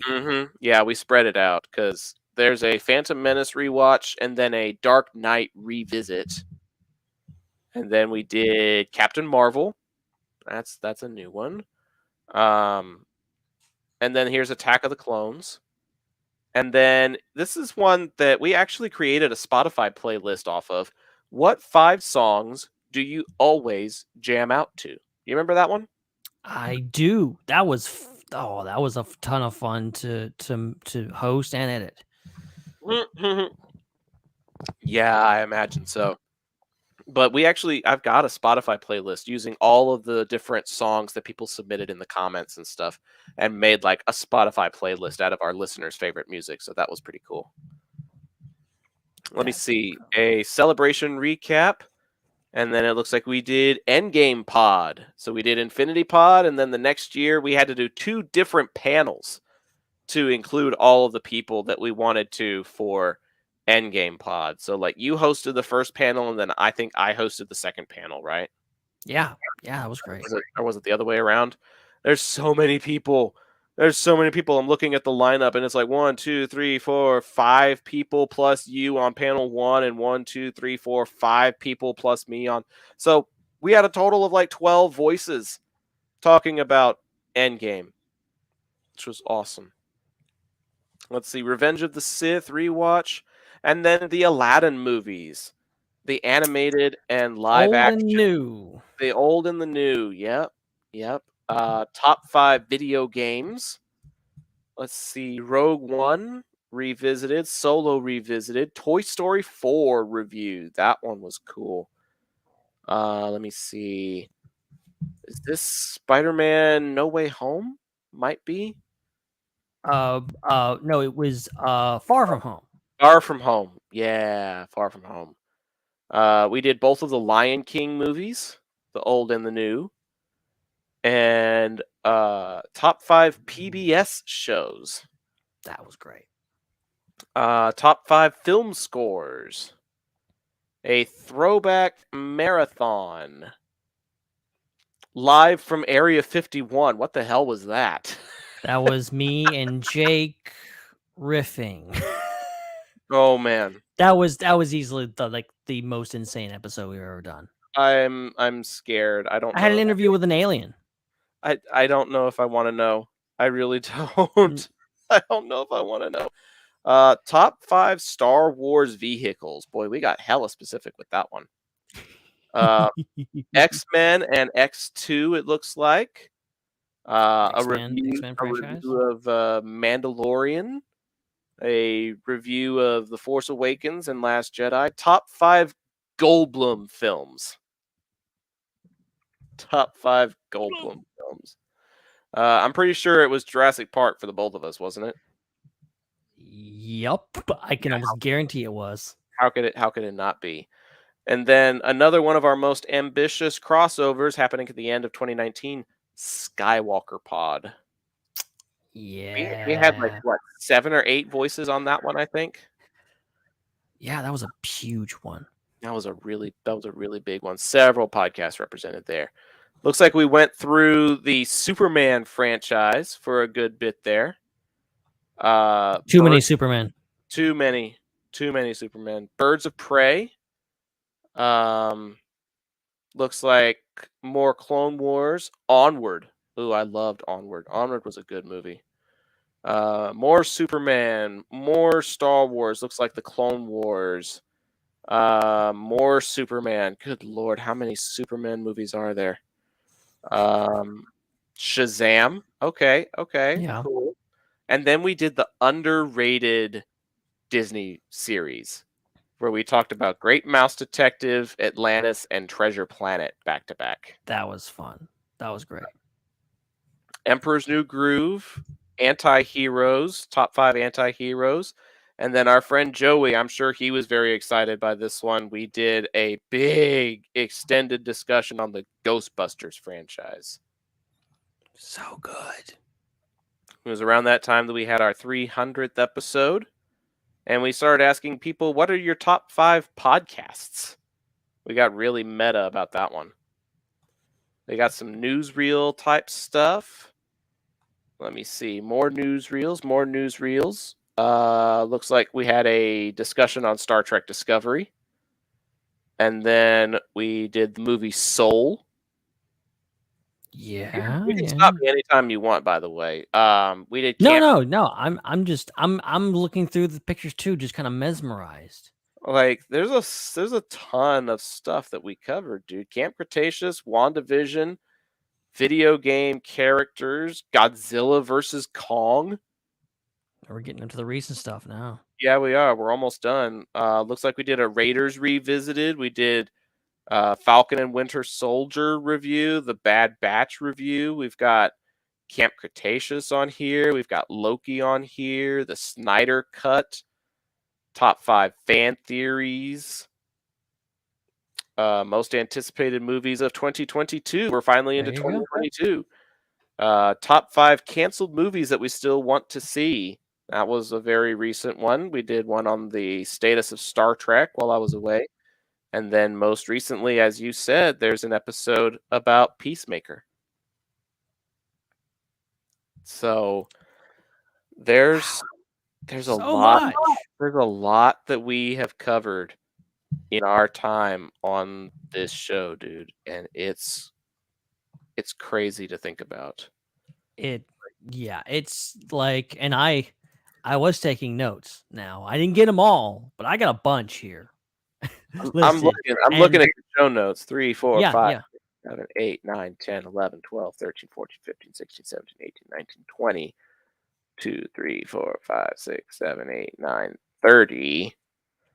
1, 2, 3, 4, 5. We've done at least 35 different franchises. Probably closer to 40. And see, some of them are like Pixar, which maybe technically speaking isn't even a franchise. It's like a series of different, completely separate movies. So could you even call that a franchise? I call it a franchise because it's Pixar. Everyone gets a Pixar movie. Yeah. But there's a bunch of them, and we've talked about a bunch of them. And then Mhm. you got Marvel, DC. How many Marvel and DC and Star Wars movies have we talked about? Oh yeah, we've talked about them multiple times too. And Star Like, Trek and Harry Potter was a huge thing. Lord of the Rings. It's just so much. It's just so much. It also makes me want to go back and because we obviously we want to talk about the new stuff always. We got a lot of new stuff coming up in the next few weeks and months. But I also really love going back to the old stuff that mhm, I've never seen before and revisiting it and doing all that. It's a ton of fun, and there's still a ton of things out there that I'm like, I'm interested in that, and I love the fact that, I there's franchises like Planet of the Apes and Harry Potter and Doctor Who that I got to experience for the first time and talk about them on this show. That was right. genuinely a highlight of my life. Well, it's so cool that you get to watch these things with the guise of it being research. This is my job. I need to know about these things so that I can talk about it. And honestly, But Mom, I have to watch Doctor Who. honestly, I feel like even if we weren't going to talk about it on IPC, I still would have watched Moon Knight, but I think it would have taken me longer to finish it than the way I was for this current watch through. Because Okay. I actually kind of waited and watched each new episode like each week pretty much to make sure that I was caught up and not getting spoiled online and stuff. Like I wasn't getting up at 7 a.m. to watch it before work like I was doing for Book of Boba Fett, but I kept up with this show pretty religiously for those 6 weeks it was on the air. Here's the thing though with me with Moon Knight is the fact that I was not I don't want to say I had zero hype for it, but I was definitely like I was like, I don't really know what this is. I don't know who Moon Knight is. The trailers look kind of interesting, but you didn't see a whole lot. It definitely didn't represent the show as it came to be. And so I'll be honest, I didn't watch the first episode when it came out. It was almost exactly a week later before I watched the first episode. Mm-hmm. And it was definitely because I was busy with a lot of other stuff and things, and but like I know how I work. I know that I'm busy, but if there's something I really want to watch, I'll usually make time for it. Usually, Yeah. if it had been a Star Wars episode, an Obi-Wan Kenobi episode, you're darn well, Oh yeah. you're Oh darn yeah. well know that I would have made time for it. But it was Moon Knight, and I was like, okay, whatever. So it was a week later, the second episode was coming out that night. I'm like, okay, I'm gonna sit down and watch it now because I don't want to get too far behind. And then I watched it. And I'm like, that was great. Like, okay, and the episode it's like midnight now, and Moon Knight it comes out in like 2 hours. Okay, I'm gonna stay up late for this one. So I watched I watched a few reaction videos, and then went up and watched the second episode that night back to back. And yeah, I haven't looked back. This show surprised me. It really surprised me how good it is, and I wasn't expecting it to be bad. I just didn't have any expectations for it. Right. Yeah, no, I didn't really have any expectations either. Um, I was just more intrigued by Oscar Isaac because I have watched a lot of movies with him in it, not just Star Wars. Like what was it, Ex Machina and Dune, Yeah. and maybe one or two others. But he's a really good actor, and Yeah. I was really curious to see what he could do with his own TV show instead of just being in a movie. And our friend Steven's giving it very middle of the road reviews in the chat. But personally, I enjoyed what I saw. And it may be because I had very low to almost no expectations. I didn't have anything really to compare it to the way he does. He keeps comparing it to an FX show called Legion. I've never seen Legion. I have no idea what it's about. I It's tried. the show connected to the X-Men universe somehow, and it's very similar to how I think the fourth episode kind of plays out in the asylum type scenario, the Mind Palace, if you will.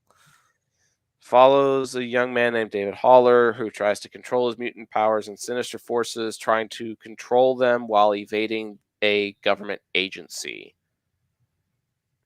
I wonder if this is the show that I tried out for. Wait, what? When did this show start? When did it start? In 2017? I don't know if that sounds right. Maybe it does. I don't know. There was a X-Men TV show that the pilot was in Dallas. But I don't know if this pilot episode Really? was, That's interesting. I don't know if this pilot episode was set in Dallas. So I may be thinking of something different. But It's got Aubrey Plaza in it. I kind of need to watch anything with Aubrey Plaza in it. But I know that. Let me see. It's Charles Xavier's son, and he says, "You've told me this story, Zach." Okay, so Legion is the one I was thinking of. It's the one where I tried out to be an extra, and they tried to get me to join their talent agency instead of just letting me be an extra on the show. Like they wanted to represent me so that they could have me audition for like modeling and other stuff. And I was like, have you seen this? You don't want this to be a model. You just want me to be a basic white person running away from something scary in the background. That's all I'm good for. I just want to be in the background and maybe make a few bucks. Yeah. But they wanted me to like go to auditions and join their talent agency and stuff. And I was like, yeah, no, sorry. They asked me on a scale of 1 to 10, how committed are you to, acting and being a full-time actor? And I was like, maybe a 6 or a 7. And they're like, well, we really only give these spots to people who are a 9 or a 10 when they give that answer. And I was like, okay, that's fair. There's probably other people out there that really want to get into acting, that I'm just doing this as a hobby and I don't really care. So we just parted ways and I haven't heard from him since. So maybe that's the case. Maybe that was meant to be. It is what it is. But okay, let's talk about Moon Knight for a little bit. Impressions, and did you have a favorite character? Ooh, like I said, first impressions were this is great. I think it does very well in not dwelling too much on its status quo. I think the trailers kind of show it up as, oh, it's Steven and he's dealing with some mental health issues and he's got some voices in his head and he's dealing with all this stuff. You get the first episode, the second episode. I think it's in the end of that second episode where it's like, oh, we're going to Egypt, and the show is completely changing. And I appreciate that so much. I appreciate a show that's willing to continue to things. And I think this show really didn't sit still. It kept going and kept evolving. And man, I mean, come on. I mean, you have Mark, and you in speaking to Oscar Isaac's acting. And I've seen quite a few movies with Oscar Isaac, and there's not too many actors out there that I've seen like a bunch of their movies, but like I've seen obviously all the Star Wars movies, Apocalypse, the Dune movie, even going back to the Nativity Story. Okay, old school Oscar Isaac playing Joseph in the Nativity Story. I saw that before I even knew who Oscar Isaac was. Wait, that was him? That was him. Go back. I got the DVD, man. Wow. Yeah, it blows your mind because it doesn't really look like him. It's very young Oscar Isaac, very young. Really? Yeah. I got it. And obviously he's playing the part of a Middle Eastern person. So and there's a joke I think he did on SNL. He's like, I'm ethnically ambiguous. Yeah. Obviously, he's a Guatemalan guy playing someone from the Middle East. But it worked. He was a good Joseph from what I can remember. But Wow, that is him. Holy smoke. I know. See, it took me a while to kind of put the piece together. Like, wow, I'm looking at these posters going, why did Poe grow a beard? it's old school. When was that movie released? I can't remember. I'm looking.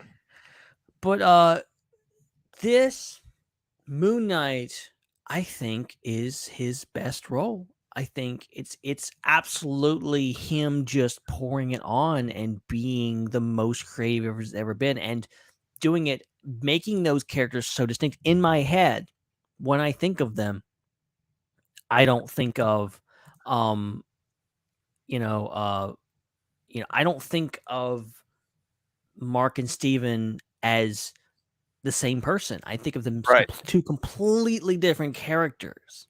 And that says something to how he acts and things. Not every actor can do that. That's amazing. Um, I would say either Mark or Steven. I'm gonna give it to Layla though, honestly.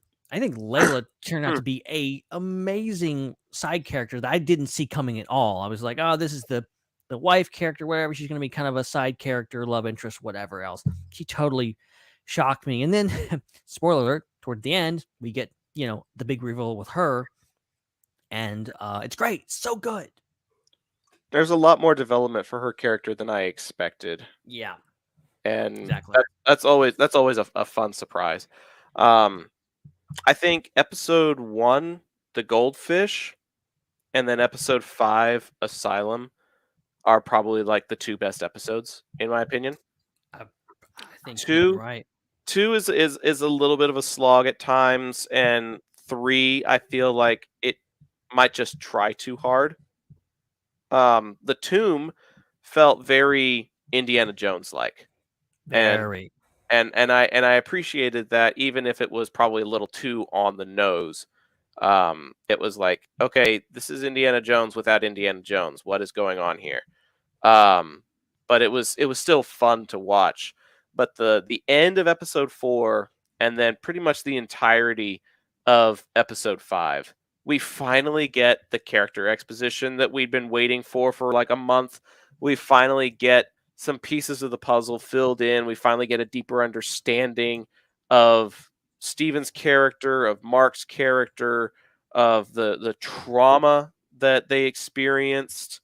There's just so many good things that get exposed in there. And I think the exploration of the netherworld was really fascinating. And like you said, Oscar Isaac just kind of hit it out of the park, because he's basically playing 2 roles. And I hope he got paid for playing 2 roles. But he did double duty on this. He did. He literally did pull double shifts throughout the whole entirety of this show. And he did it so well. And I know that there are probably some other areas of the show that it's lacking, Steven. I get that. But I don't feel like that detracts from Oscar Isaac's performance. I don't think that detracts from how different and original this was compared to other things in the MCU. I look forward to the prospect of seeing Moon Knight working with somebody else. Can you imagine if Moon Knight worked with Ant-Man or somebody like that? Oh my God. I'm looking forward to like being in the room and them like Paul Rudd being freaked out by like him just switching between Mark and Steven constantly. Or just being freaked out by the fact that the suit just magically appears whenever the moon comes out. Like, this whole concept of being able to summon the suit, like, that's kind of trippy too, not gonna lie. Yeah. So, yeah, and I can totally see like someone like Doctor Strange going like, "Wait, who am I talking to now? How many personalities you got in there?" Like, there's a lot of interesting potential for the dynamics in there. And then there's going to be like one person who is like really sympathetic and understanding, like maybe somebody really obscure like Mantis, because Mantis can feel emotions, right, with a touch. So imagine the empathetic Mantis holding Mark's hand and feeling the personality transition over to Steven. Wow. And like all of the different things that person is experiencing. And I gotta tell you, I know we don't have a whole lot of time left because I do want to talk about barbecue before we close off at the top of the hour.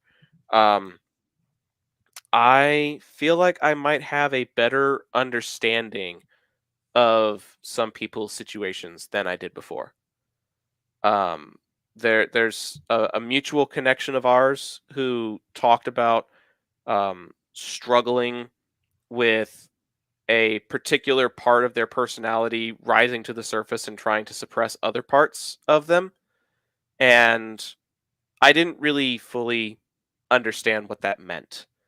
But by seeing the inner conflict that goes on between Mark and Steven, I'm able to put a little bit more tangible application to this person's situation. And while I still maybe don't fully understand it, I feel like I do understand it better. And so I appreciate the effort that went into exploring this mental health issue and the tact that they did it with, trying to make it feel very real and accessible and very plausible to an audience that may not really get to experience that all that much.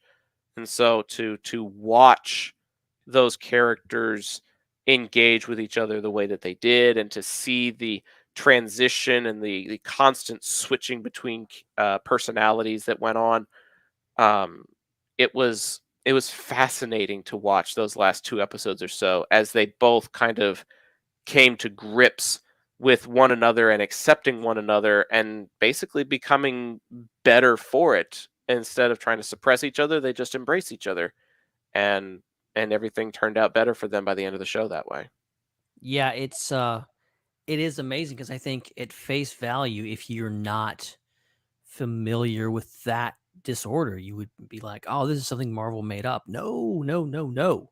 This is very real, and it was something that I was introduced to many years ago, and it blew my mind because I'm like, it didn't. The idea of people having different personalities and different living different lives in the same body, it's very real. This is not something Marvel made up. This is not science fiction. This is people, real people have this. And maybe hopefully people that maybe are ignorant to the fact that this is a thing will be enlightened by this show. And I hope, I really, being that I don't have limited knowledge of it, I can't say for certain if this is good representation of said disorder. Yeah, okay, that's I haven't talked to anyone, so I don't know. I've that's heard fair. good things. I haven't heard any backlash per se. Yeah, yeah, And there's no necessarily, not the science fictioning of it. There's obviously going into the afterlife, they are split up and stuff like that. There's all that right. stuff, but it's not. I feel like it treats it respectfully and does it in a way that does things. And even then, it's you can apply this to your own life.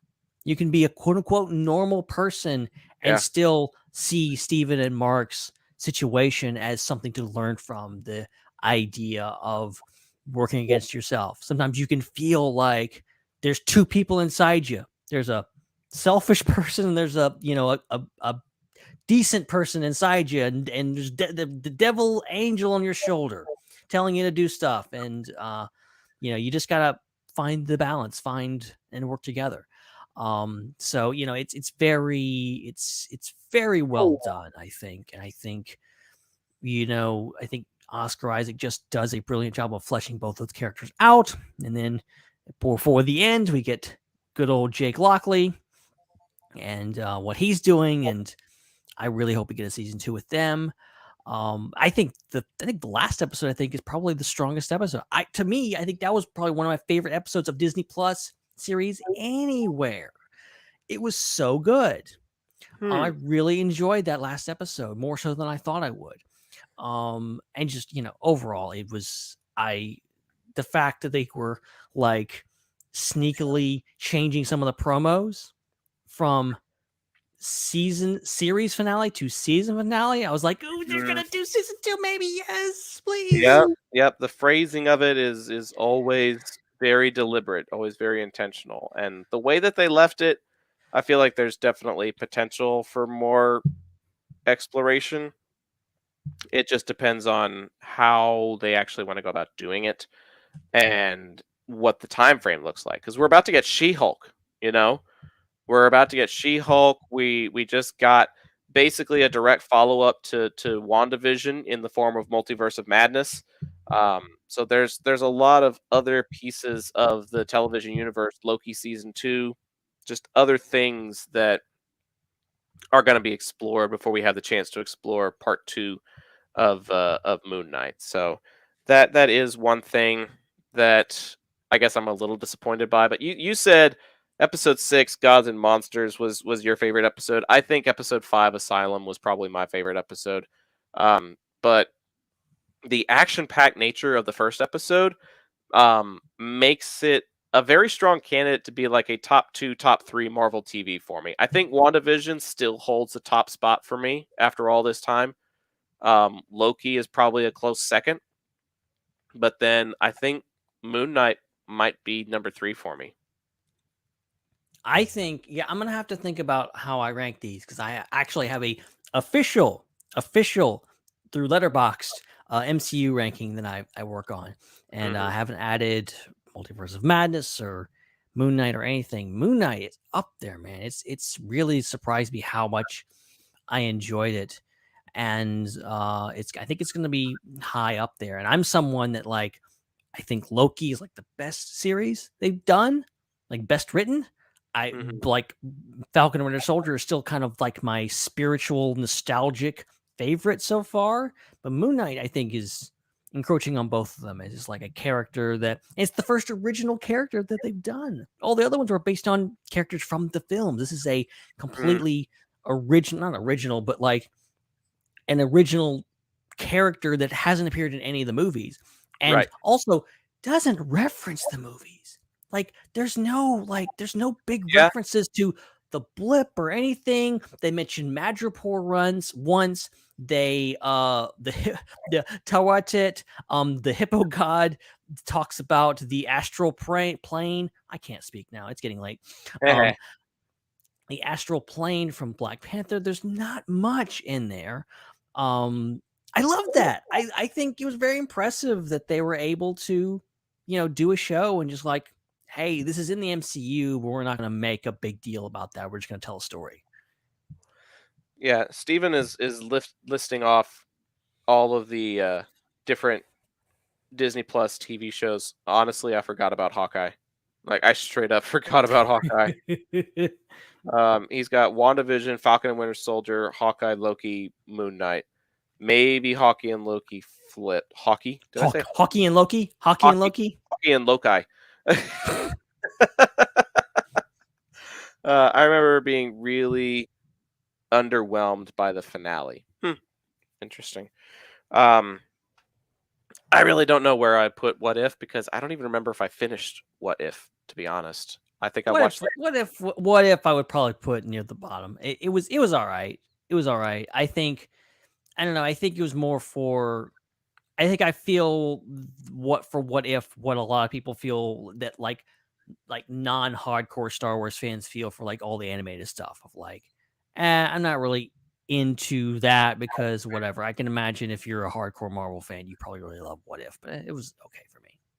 Yeah, I think that's fair. I think that's a fair comparison because I know a lot of people that enjoy the Star Wars feature films, and I keep trying to get them to watch something like the Clone Wars, especially season 3 onward, and it's like pulling teeth, man. So, and I don't really have any complaints about What If. I thought it was really solid.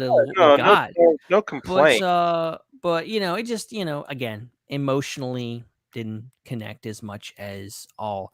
But again, most all of them have been really good. I mean, there hasn't been a bad one in the bunch. I don't think, honestly. There's been a few bad episodes, but no bad series. Okay, that's fair. Are you looking forward to She-Hulk? I am. I don't like agreeing with people on the internet, normally speaking, but I will admit that She-Hulk fully hulked out CGI is rough. Oh, really? It doesn't look very good. Like Bruce Banner looks so good. Like even in the trailer, like Hulk looks really good, but She-Hulk doesn't. She's too smooth. Too smooth. Yeah, she looks like out of a video game or something. Like it's just weird. Like just look at Bruce. Like they've perfected Hulk. Like Hulk looks better than ever. Like he looks great. She's just like, maybe that's the way it's supposed to be. I mean, I'm not gonna complain. Okay, I'll watch it, and I'm sure the story's gonna be great and whatever else. But just a nitpick. I'm not gonna make a big deal out of it like some people will. Steven says, I'm looking forward to She-Hulk making people realize they need to watch The Incredible Hulk again. Yep, because they got Abomination back, Tim Roth. So, I'll probably have to do that. And I am still holding out hope that we're going to see a member of the Defenders in She-Hulk. I feel like Jessica Jones is still very, very likely to make an appearance in this show. Dude, did you see the picture? Did you see the picture? What picture? It was Luke Cage. It was what's his name? Oh, and yeah. Ritter. I did see that. They were hiking together and they were teasing something. I did it's see happening. I did see that. But it's no guarantee that it's happening. Mike Poulter. I'm sorry, I forgot his name. He's great. But is it happening in She-Hulk or are they working on something else?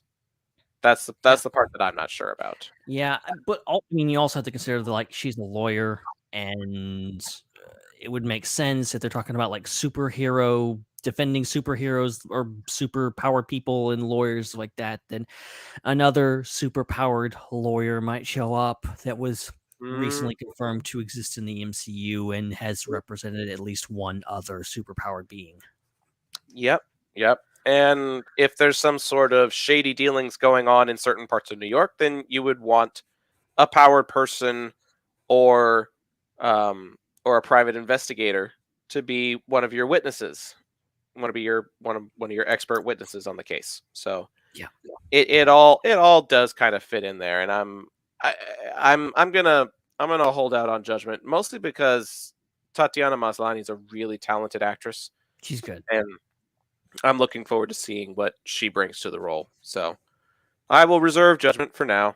But going back to Moon Knight, let's do favorite moment, and then final thoughts / scores.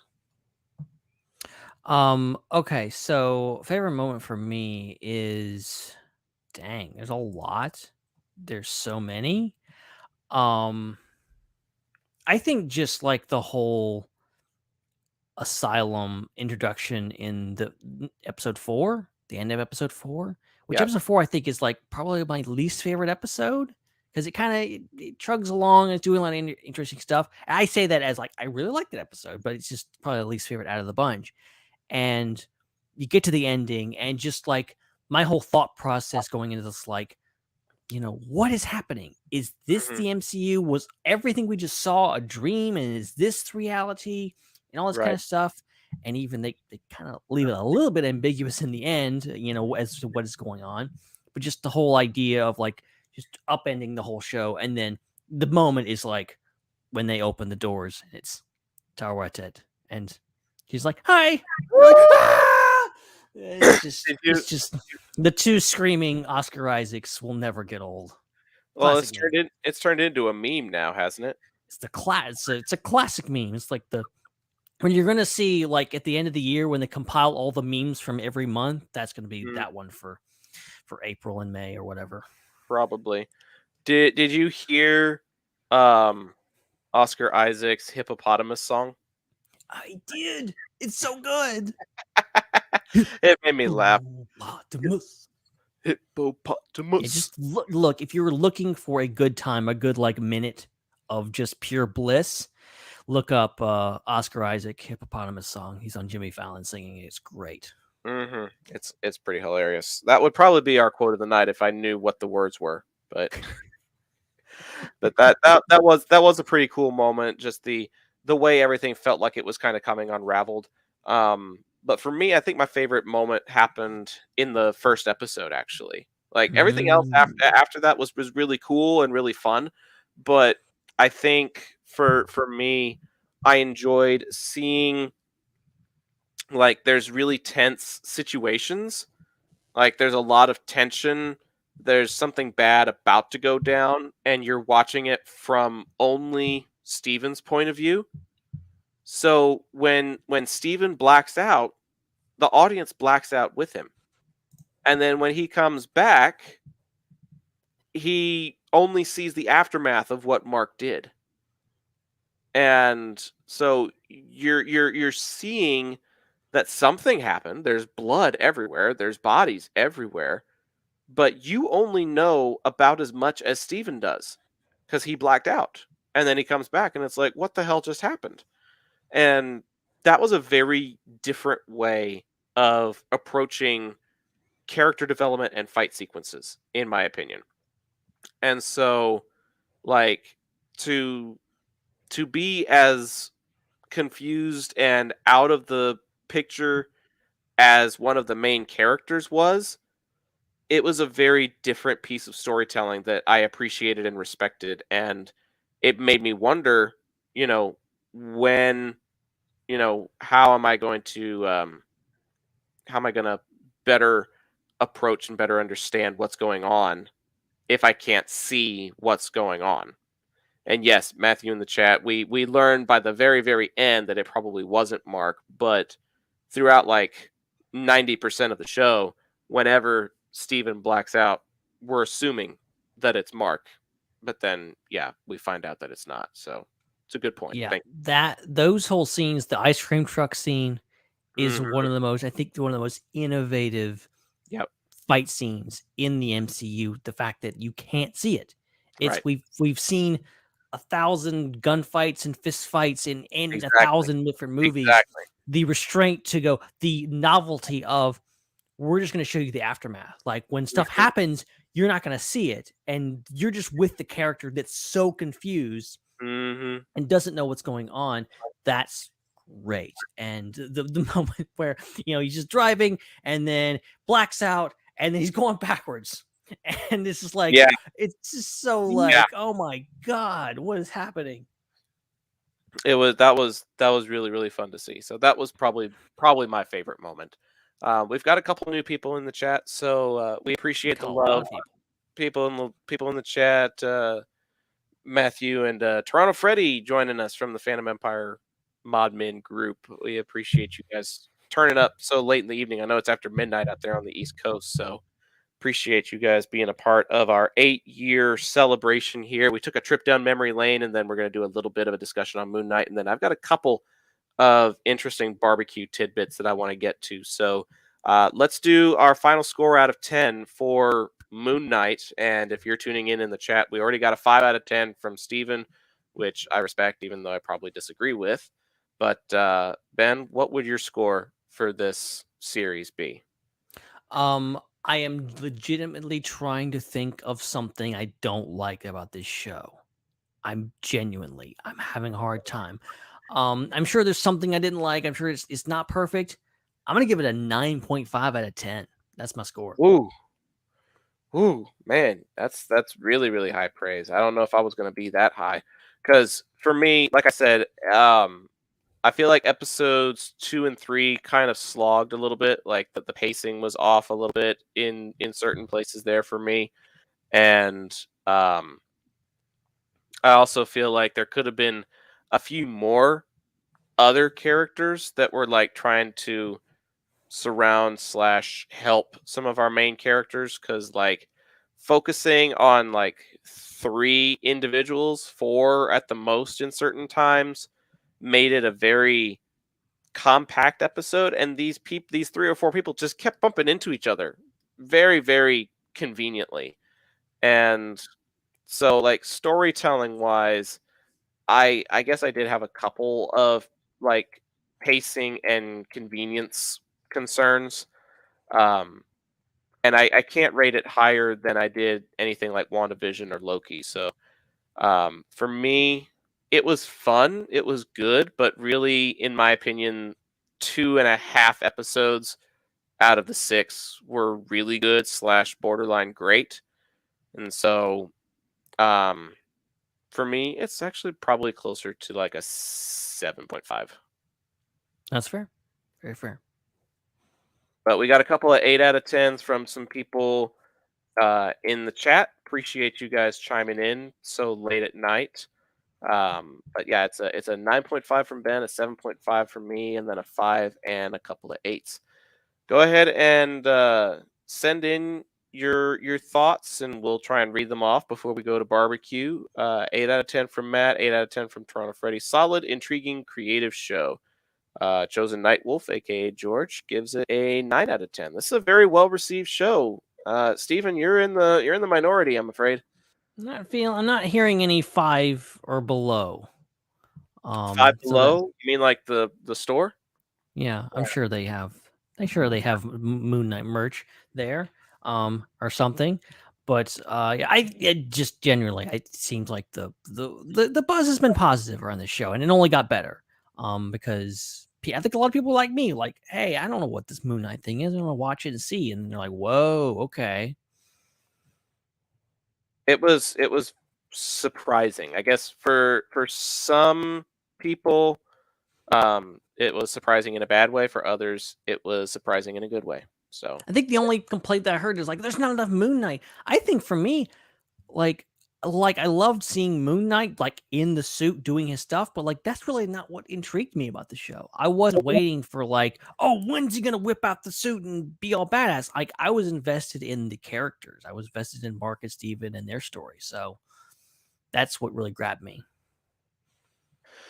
yeah, I can see that. I think the Egyptian heritage was the thing that might have grabbed me because they use Yeah. phrases like Avatar, and I was thinking like the Blue People or Avatar: The Last Airbender. So like getting to see it in a different connotation like this was also pretty cool.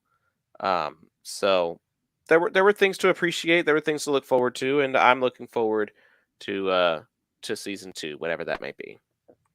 Hopefully so. Got a couple of questions in the chat. One of them from our friend Toronto Freddy, one of our sweepstakes winners during our contest that we did last year. He's asking, Zach, you must be getting pretty excited for Jurassic World Dominion, eh? Very much so. No. Very, very No much so.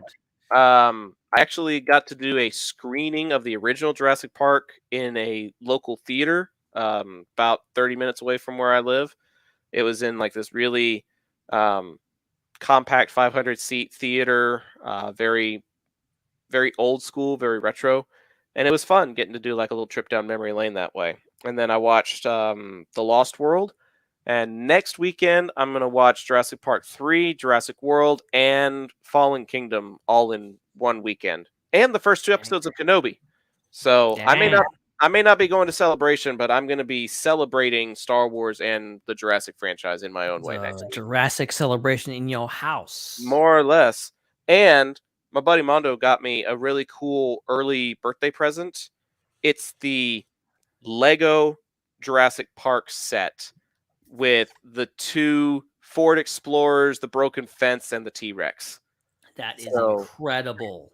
It's like $100 and I am like very slowly putting together all 1,300 pieces of it because it's super elaborate and looks super cool, but it's also super detailed and takes a lot of work. So it'll take a while. Take your time. But it'll be fun. Speaking of time, we're running short on time, so we're gonna close out this 8th anniversary episode very similarly to how we close out most episodes, and that is with a special edition of BBQ Watch. For those of you who aren't part of the show or don't remember this part of the show, I don't know why you would forget it, but we always talk about barbecue on this show. It's like Yeehaw. it's like a piece of our history. That was one of the first things that we talked about 8 years ago when we started the show. Because I am from Texas. I love barbecue. Ben, your family owns a barbecue restaurant. So we've Naturally. got a ton of experience in the barbecue world. And I want to start actually by talking about something that's not barbecue related, but it's like got some sentimental value to me. And I kind of want to explain why I've been talking about it so much on social media. Yesterday, as of yesterday, I think it was May 19th, after about a 3-year hiatus, the Mexican pizza was brought back to Taco Bell stores. Dang. And for the longest time, they said that it was because of the ecological impact that it was having by putting them in all of those little boxes that people had to eat them from. Oh, wow. But people started petitioning and started, writing letters and getting on social media and stuff, and they finally found a way to bring it back. Last night was the first time I got to have one for the first time in probably like 4 years, I would say. And so it had a lot of sentimental value to me, not just because it had been several years, but also because I want to say about 20 to 25 years ago, maybe more than that even. I would say maybe 25 years ago, when I was really, really little, probably like I was like less than 8. So it was probably somewhere 22 to 25 years ago.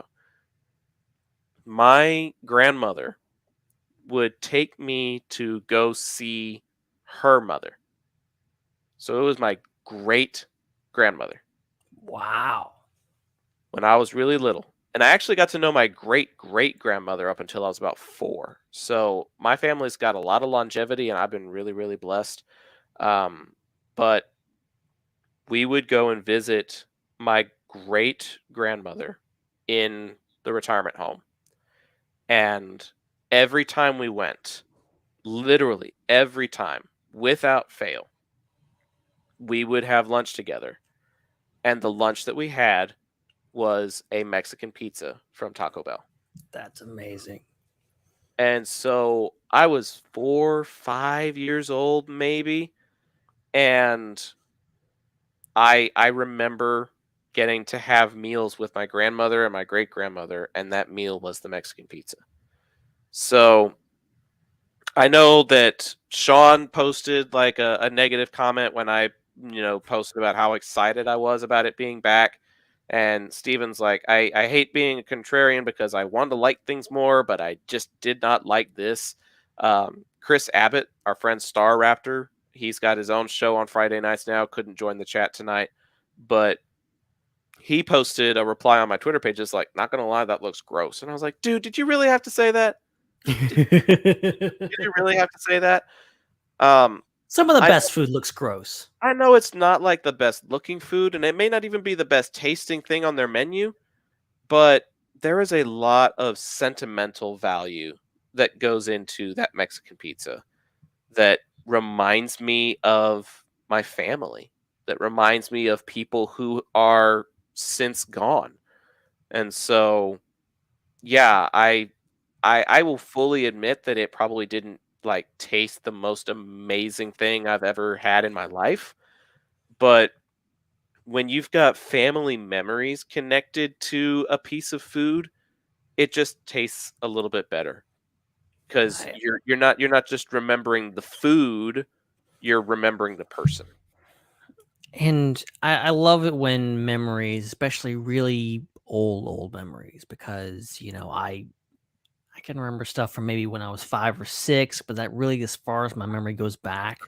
But that's kind of stuff where it'll just be faint stuff like, images of family or, a specific memory, specific moments, and then also combine that with tastes tend to stick with you, smells tend to stick with you. Yep.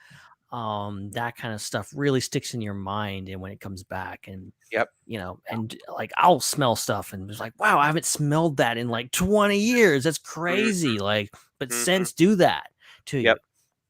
And then you have certain foods, and now I'm old enough to like have loved certain foods and certain drinks that just they don't sell them anymore. They don't do them. Certain restaurants that go out of style. Watch the binging Seinfeld every once in a while, and Kenny Rogers episode comes up. I remember there was a Kenny Rogers in my area. I remember that was the best. When my family would go to Kenny Rogers, that was like the best meal my 5 or 6 or 7-year-old mind could wrap his head around. Like, that was so good. I don't remember what I got. I think it was chicken. It was probably chicken because it's Kenny Rogers, but whatever. Right. I remember the size. I remember thing, and then it went out of business, and I was like really sad. That was like my first big disappointment in life. Was Kenny Rogers is gone? No. But yeah. So I definitely, I feel you. I feel where you're coming from there. Well, so there's my story. I'm gonna stick to it, and I'm glad that it's back. No, don't let anybody take that away from you, especially that Star Raptor. And his, don't let him ruin it for you. No, nobody's gonna really ruin it for me. But that was something I wanted to bring up just because of the timeliness of it, and just be able to have the platform to kind of explore that topic a little bit better. But do you? So I'm gonna see Star Raptor in like 5 days, and I might have access to a Taco Bell. Do I need to like force feed him a Mexican pizza or something? Nah, get back in it for you. No. His girlfriend's got him going down the vegan route right now. That's probably not part of his menu right now, anyways. So, oh boy. But yeah, do say hi to him, because there's a lot of people from this community that I've never actually met in person. I hosted a podcast with Jake Damon for a couple of years, and I've never met the man. So, and I've met him like 4 times. It's ridiculous. Crazy. How I keep running into him and you keep avoiding him. Jesse said, I'm picking him up from the airport. I'll be sure to stop by Taco Bell when he's in the house. Yes. Yeah, you do that. Do that. Be like, this one's for Zach. Pie in the face type of deal. Yeah. But it's amazing, though. I'm going to see Jeff White. Jeff is already there, by the way. Jeff is already in LA. That does not surprise me. He beat us all there. Of course, he was in Phoenix, so he was close by. But then I'm going to, for those of you who may be old school, we're talking about 8 years of podcasting years. Those of you who may remember a guy named Eric Wall, who's been on the show quite a few times, who was a good friend of ours for a very long time, still is. He's coming to Celebration. I'm going to get to meet him for the first time. That's cool. Which is crazy. But yeah, it'll be a little mini backyard watch reunion in Anaheim this time. Those of you who don't, some of you don't even know what backyard watch is. I got to explain that reference every time. No, don't. Okay, because that would take a whole other podcast in of itself. We need to close it down. But before we do, I have one other barbecue related question I want to ask you. All right. How much, what is the most amount? How much have you spent on barbecue before? Not barbecue that you prepare and sell at your restaurant, but how much have you paid to consume barbecue? See, that's a good question, because, I'm not a super big eater. Normally if I go to a barbecue restaurant, if I go to a barbecue restaurant, I'm getting a sandwich, something like that. So I'm not I'm getting me the sampler platter. Nah, I'm not doing that. Mm-hmm. But generally we will share or do whatever and get food. I remember, speaking of restaurants that no longer exist, there was a place here in I think it was around Jackson, Mississippi. It was a fine dining restaurant, and I'm assuming it was very expensive. but it was a place where it was served barbecue. It was a fine dining barbecue restaurant, which is not something you see a whole lot of. Not Usually really. barbecue places are hole in the wall places. This is a fine dining, nice place, and it was expensive, but this is to this day the the ribs that my parents say are better than their own. They say those are the best ribs they've ever had anywhere ever. These were like just Ooh. perfection. That place unfortunately doesn't exist anymore. It went out of business. But it's I'm sure it's probably a pretty penny to get those ribs, because it was a fancy place. But still, there you go. Okay. Well, I need to provide a little context before I confess this. Okay. There's a place that is about 20 minutes away from where I live, and I've probably talked about it on the show before. It's called Hurtado. Oh yeah. It's a locally owned place by a guy whose name is Brandon Hurtado. And he got into barbecue just opening up a little food truck and selling out on the weekends. Almost every weekend he was open. He finally bought a brick and mortar campus in the downtown area of the city I live in, and he's about to open a second location. That's how popular this place has gone in the last 2 years, I think. Wow. It has grown exponentially in the last 2 to 3 years. They have some amazing food. The brisket is fantastic. The ribs are great. He blends Mexican food into like a fusion with barbecue. So sometimes you'll have like these deep fried tacos that are made with barbecue meat. They'll have tostadas that are piled high with meat and cheese and sauce and stuff. And it's just fantastic. But with quality comes a price. The sampler platter that feeds 2 people without any drinks or anything else, the sampler platter is $40 all by itself. But I was also taking my fiance and our friend Mondo, who had never had this food before. So I wanted to give him a good experience, yeah? And I was hungry because I had kind of starved myself a little bit. And so we got the sampler platter, we got some extra sides, we got some of the tostadas, we got some of the deep fried tacos, we got drinks, and then I had to do a tip on top of that because, you got to give your gratuity to the local business and keep them afloat. But the tip was like almost $20 all by itself. Wow. My total for barbecue, feeding 3 of us, and it fed us for multiple meals because we got full and ended up having it again for dinner. So it's a total of 6 meals when you spread it out this way. So please keep that in mind, that we ended up having 6 meals worth of barbecue off of this. But my tab at that place was $167. Oh. Wow.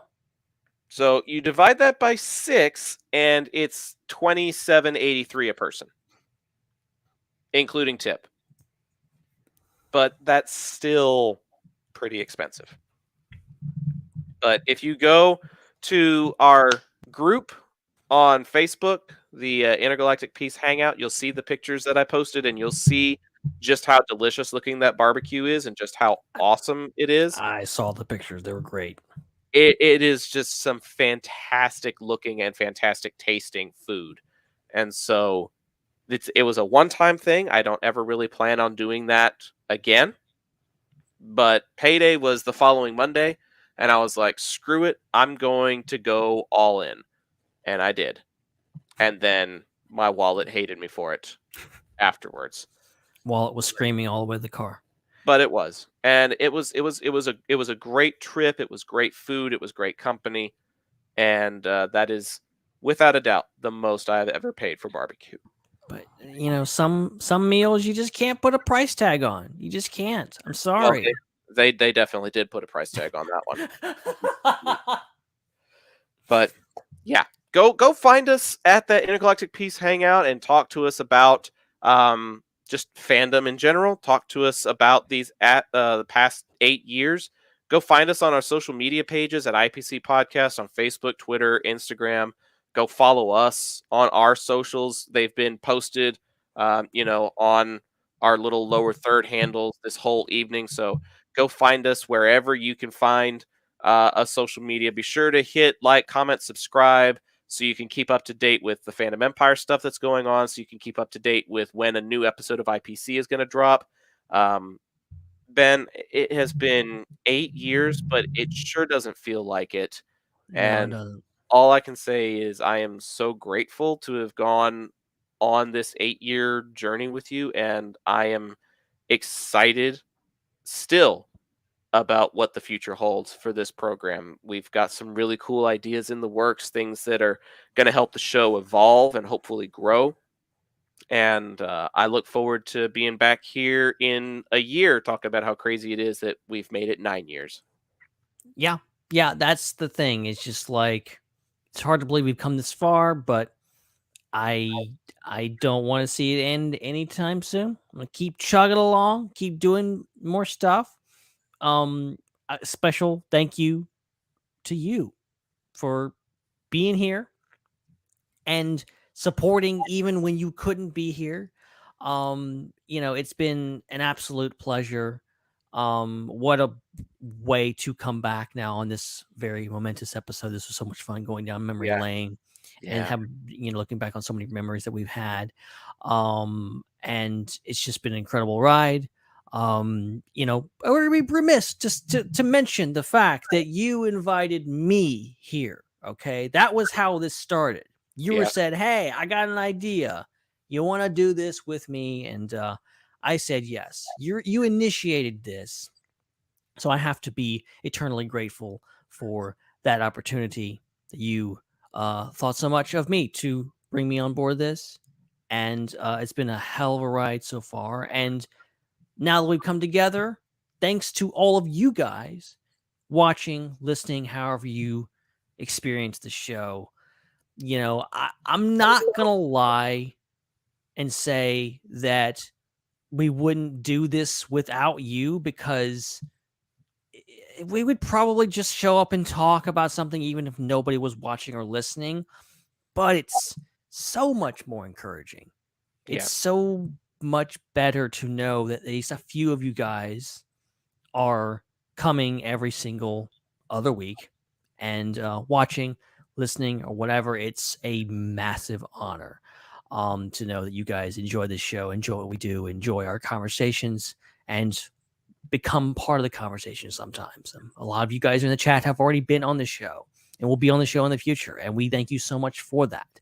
But we do this for you guys. We do this in hopes that you guys will get something out of it, that you will, have a laugh, get something, insightful out of this. I don't know sometimes with some of our episodes, some of the stupid things that we say, how anybody can get anything insightful out of it. But we do our best. And the fact that some of you stuck around for so long and continue to is so remarkable. So thanks to you guys for being here and supporting us. One of the things that I have learned, particularly in the last couple of years, is how valuable time can be and how precious it can be. Absolutely. We have to dedicate certain amounts of time to certain aspects of our life, and sometimes that means other things get put on the back burner or get set aside completely, and that sucks. But through it all, IPC has endured, and through it all, listeners like you choose to take time out of your day to listen to what we have to say. And for you to dedicate that much time to hear our thoughts and our ramblings is nothing short of a miracle sometimes. And so we appreciate that you choose to spend a couple of hours out of your very precious day by being a part of what we do. And we appreciate all the people that are doing stuff behind the scenes as well that help make this possible. Ben takes hours out of his day to edit it, and Sean takes time away from his family to be able to launch the show and bring it to a close. And so There's a lot of people that are doing like some social media promos and, staying engaged in the Peace Hangout group. And, there's just a lot that goes into setting up something like this and making it a success. And it's not just me. It's not just Ben. IPC has become so much bigger than that. And we acknowledge that and we appreciate that. And we look forward to so many more adventures to come. But I think that is officially going to do it for episode 347 of the Intergalactic Peace Coalition podcast. Our 8-year anniversary special had to come to a close sometime, and it just did. And it was super fun and super special going down memory lane, looking back on all the different franchises we've done. Apparently, it's at least 35, possibly more. Depending on what stuff we've covered in like our newsreel episodes and our Super Bowl recap episodes and things like that. Like, who knows how many different things we have touched on over the last 8 years, and who knows what still lies ahead. But I guess we're going to find out eventually. We're just not going to find out tonight. That's going to do it for this episode of the Intergalactic Peace Coalition podcast. I'm Zach Arnold. So excited to be back for the remainder of this summer and into whatever else lies ahead. Thank you for being a part of our 8-year anniversary. Thank you for listening as long as you have, whether you just started tonight or you have been with us since year one. We appreciate each and every one of you, and we look forward to next week when, 2 weeks from now, I guess. 2 weeks from now, we continue our summer slate, and it'll be a really fun episode, but we're not going to give it away just yet what that will be. Great show as always, says Kenny. Thank you. About to start over from the beginning and catch up on what I missed. So that again, dedicating your time. We appreciate you, Jesse. Appreciate you, Kenny, and everybody else that's been a part of this show. We'll see you all in 2 weeks for another episode of the Intergalactic Peace Coalition podcast. But until then, good night, everyone.